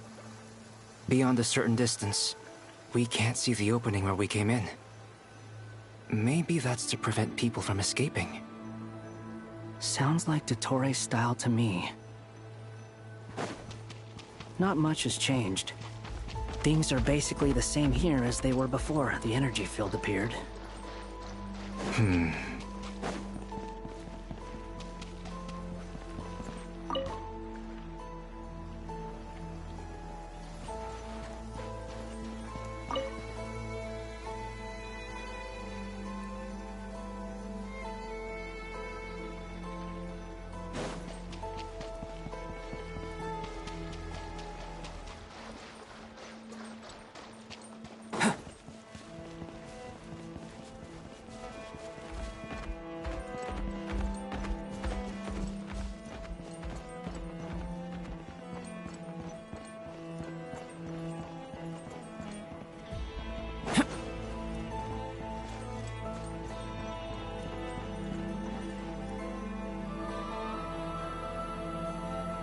They have no heartbeat and they're not breathing.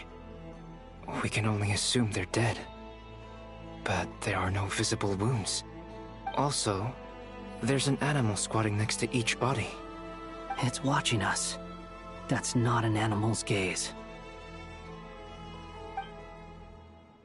What are you trying to tell us? Doesn't seem eager to talk. I guess maybe it's just an animal after all. Let's keep looking around.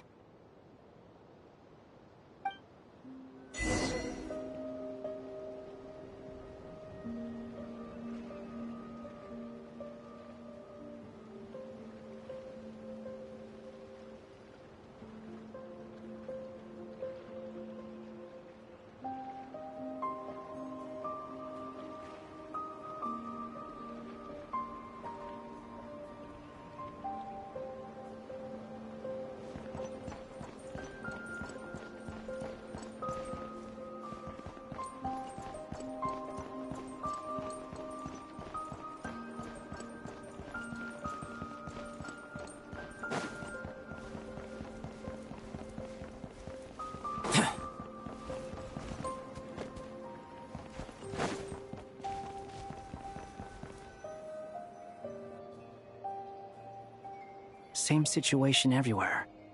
Not a living soul in sight.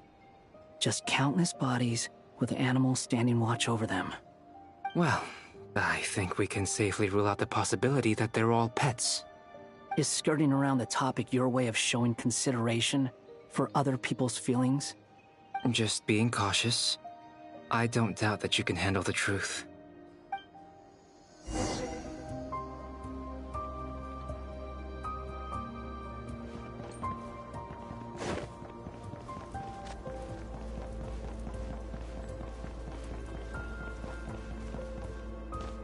Careful. Please. Help us. Please. Over there. I hear a voice.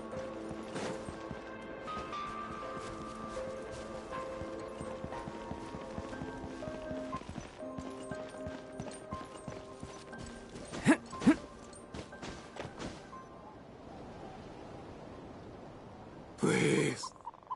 Help us. Please. What happened here? I don't know. Suddenly, everyone collapsed. Then my line of sight got lower. I still have some of my senses left. I gotta get out of the fear.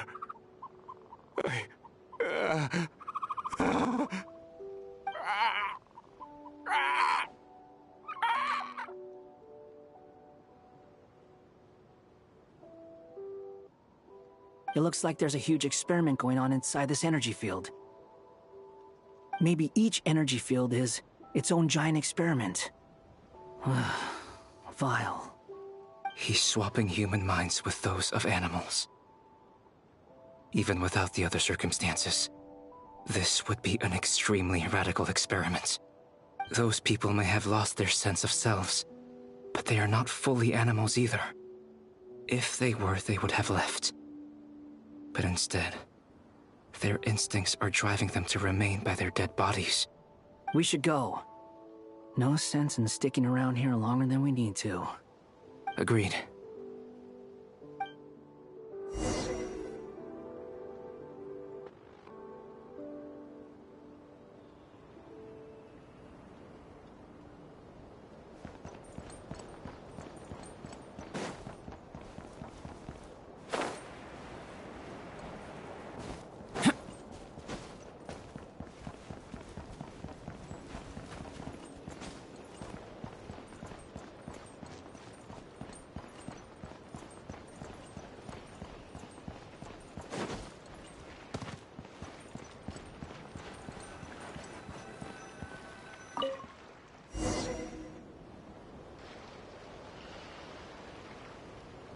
You're back!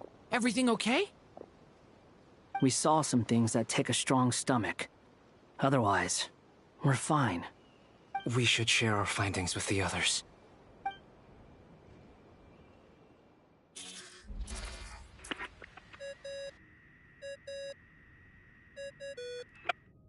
Yes? Who is it? Miss Nefer, it's me, Albedo. We found a way to break through the energy fields. With enough control, it's possible to tear them open using elemental energy.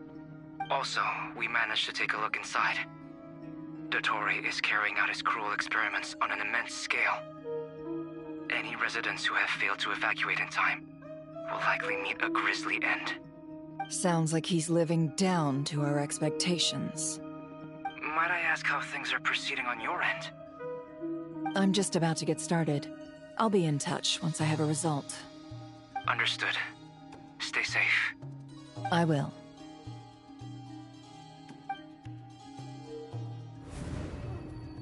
Well, Nefer, I'll link up with you once my tasks are complete.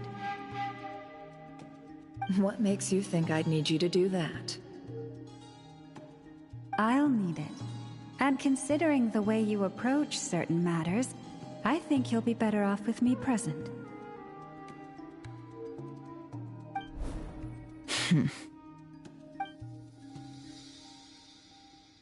Let's begin. Entering simulation mode. A vast wasteland. Is this the Traveler's inner world? I was expecting something more vibrant, to be honest. Wait, someone's there. What are you looking at? In that case, I'll look at it with you. I want to know all about everything you've seen and experienced. Is there somewhere I should return to? Or should I stay here and be the hero everyone says I am? I don't dislike my current life. Roaming the land, fighting battles, accomplishing missions, earning a living, looking after Paimon. It's not so bad. I guess the only thing that's missing is that you're not here with me. This is the conscious layer, which contains a person's true feelings. It is filled with both longing and kindness. I suppose anyone who lives long enough ends up wishing for someone who can't be there. Maybe it's the only way we can feel truly alive. Time to delve a little deeper.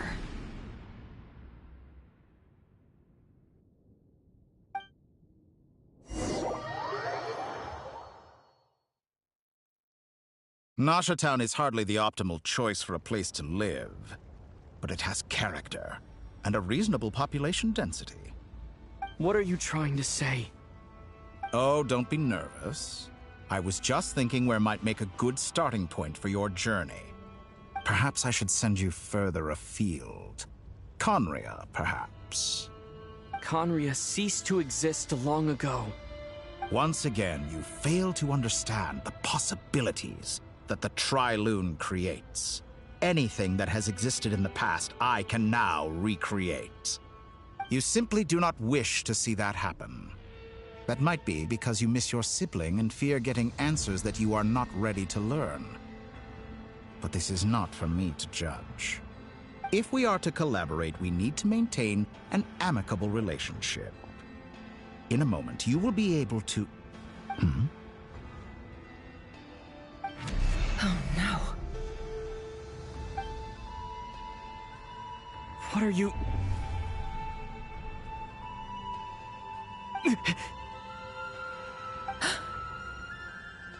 What are you gonna do?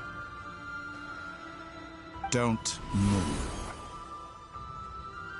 Something unwanted has crept into... Oh? Gone as quickly as it came.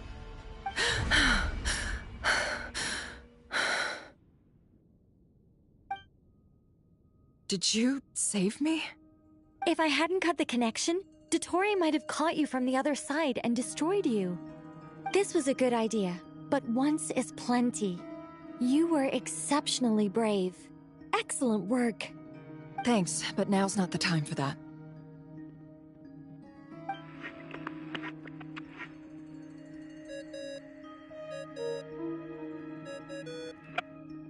Albedo speaking. I think I know where he is. What is this endless darkness? I can't see anything, even though my eyes are wide open. But why? What happened? Ah, sorry about that. I take it you didn't notice. Just now, a friend of yours took a little peek into your mind. Could it be Nefer? How did she do it? Did she use something as a medium to connect to me? Do you think she's aware of your current circumstances?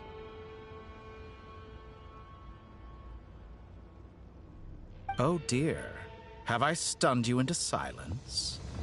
I only wanted to slow down your time a little so I could stop your intruder in her tracks. It would have been nice to capture the spy. I must say, I'm finding the ability to adjust the flow of time rather intriguing. The moment you closed your eyes, time seemed to grow impossibly viscous, didn't it? A whole month passed before you opened your eyes again, but only for you. No one else was affected. I dare say this is something only a god can achieve. Point taken.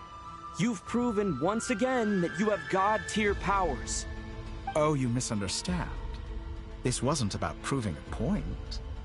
I was testing things out.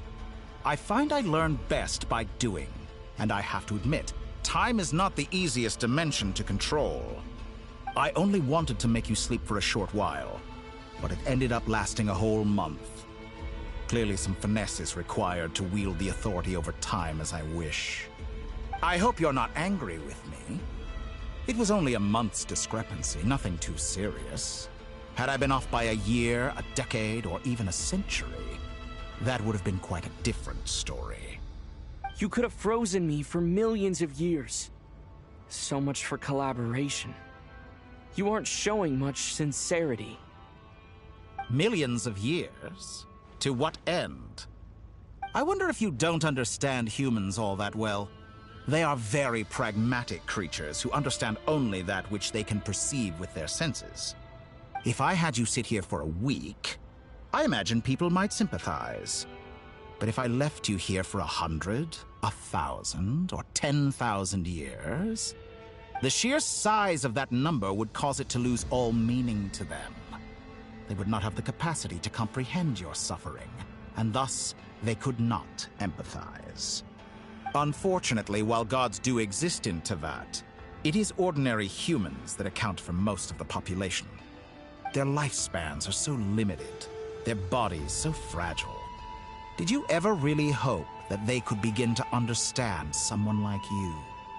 Your long life and unique origins make you fundamentally different from them. How long will it be before they start to treat you like the alien you are? before you are ostracized, outcast. Alien? Even I feel bad for you sometimes. This world has made you into a slave. So many times you have served its will, and not once have the powers that be ever thought to grant you the one simple thing you wish for. You have been treated most unfairly. I can change that.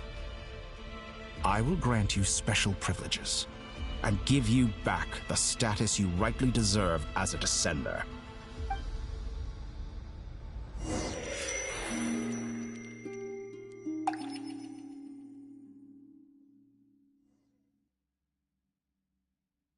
I've entered the past 3 times at this point, but I still have so many questions.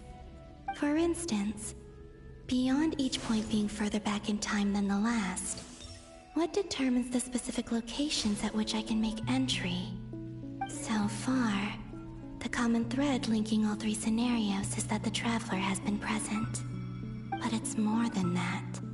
I know I sensed something familiar around him. What was it? I'll keep this question in mind as I carry on.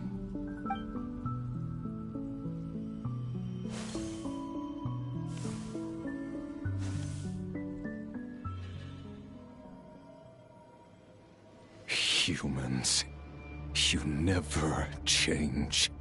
Always trying to use powers you neither comprehend nor control. This looks like Star Sand Shoal. Was this before Rerir regained his physical form?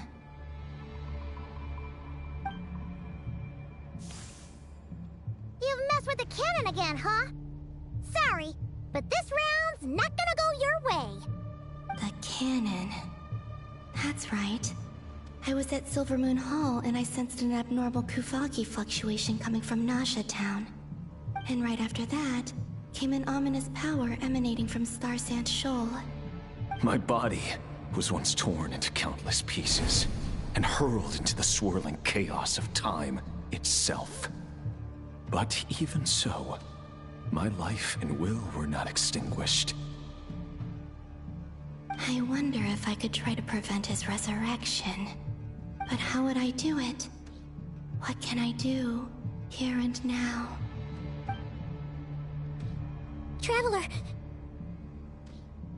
Behind you! Look at that light!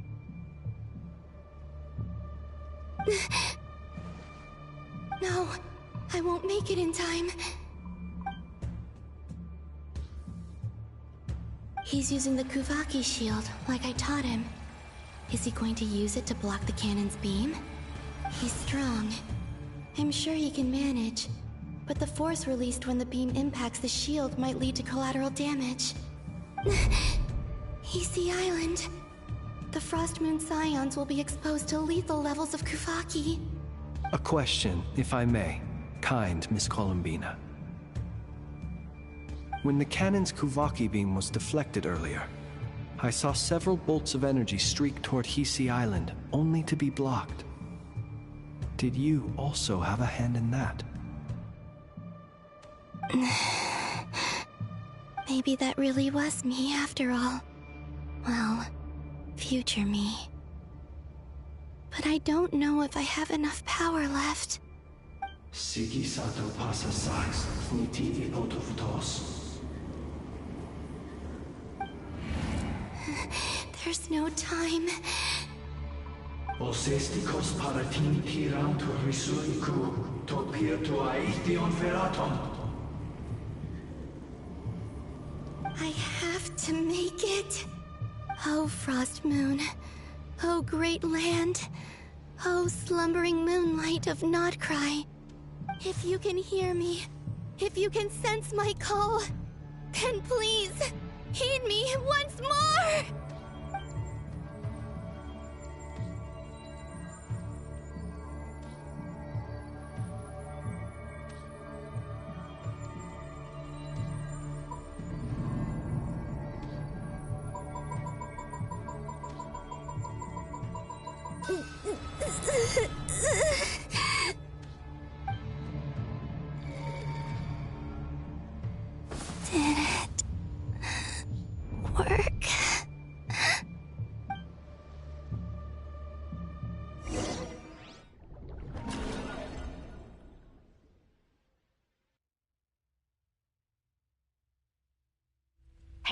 wake up. Hey, did you hear me? Columbina, I said wake up, now! Oh, good morning, Sandrone. It's 3 in the afternoon, actually. And could you kindly not use my quarters as your personal nap room next time? But I feel so safe here. And your coffee, right? It's so bitter, but it smells lovely. It's like you were raised by wolves in a forest or something. What did you drink growing up? Grass tea? The Frost Moon Scions certainly led a more frugal existence than the Fatui. Then I'll bet you've never eaten one of these before. It smells delicious. That's because it's a Fontanian recipe. I had a little free time today, so I made a batch. Rosaline will be here shortly, but if you really can't wait, I guess you can go ahead and... Hey, at least let me finish before you start eating! Did the Frost Moon Scions not teach you basic table manners? Or did the rules not apply to you because you're the high and mighty moon goddess? These are so tasty. Of course they are. I made them. I was worried they might contain traces of machine oil. What?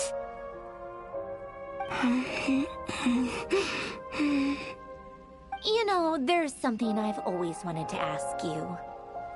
Why did you leave your old home and join the Fatui?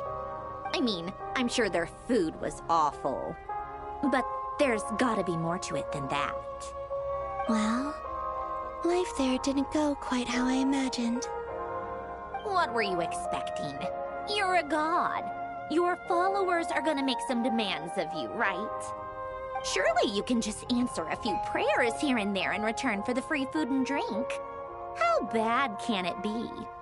Well, would you help other people just for free food and drink? The doctor told me that you were created by a great mechanic, Lord something Fisher. The Lord Artificer. Ugh, some people can't keep their mouths shut. Oh, Lord Artificer. And didn't he have something to do with the, narcissist? Narcissenkreuz Ordo. Yes, that was it. Narcissenkreuz Ordo. So, would you try to fulfill their wishes? You must be joking. I wouldn't go even if they paid me. I don't even know them. Exactly. Well, I felt the same way. I did not know the people who made demands of me. What do you know? We're on the same page for once. In his later years, Elen did ask me if there was anything I wanted to do. If I had any wishes of my own. Well, I don't. And I'm not in any mood to fulfill someone else's either. Who's Alain? He was the... You know what? Never mind. You're not gonna remember. Anyway, the point I'm trying to make is, neither of us is the self-sacrificing type. Let me ask you this. What sort of place would you like to live in, if you could choose? A place where people don't ask me for things I cannot give them. Where they don't worship me, or fear me, but just want to chat with me like a normal person. I'd also like the freedom to come and go as I please. And ideally, it would be somewhere with the smell of coffee and snacks. Not to burst your bubble, but no such place exists in the world. Now, take your snacks and scram.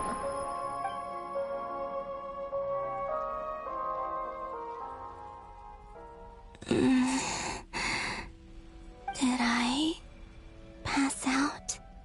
Of course. I'm back here again. I dreamed of events from my past. Sandrone. Traveler, I miss you all so much. Back there, I guess I managed to harness all the Kuvaki energy on Hisi Island. But how did I do it? Time is flowing backwards here, and I can use that familiar power to enter the world of the past. That mystery ally everyone talked about. It was me all along. I can sense that there isn't much more power remaining up ahead. What lies at the end of all of this? Will time keep flowing into the past? And will I ever find my way back?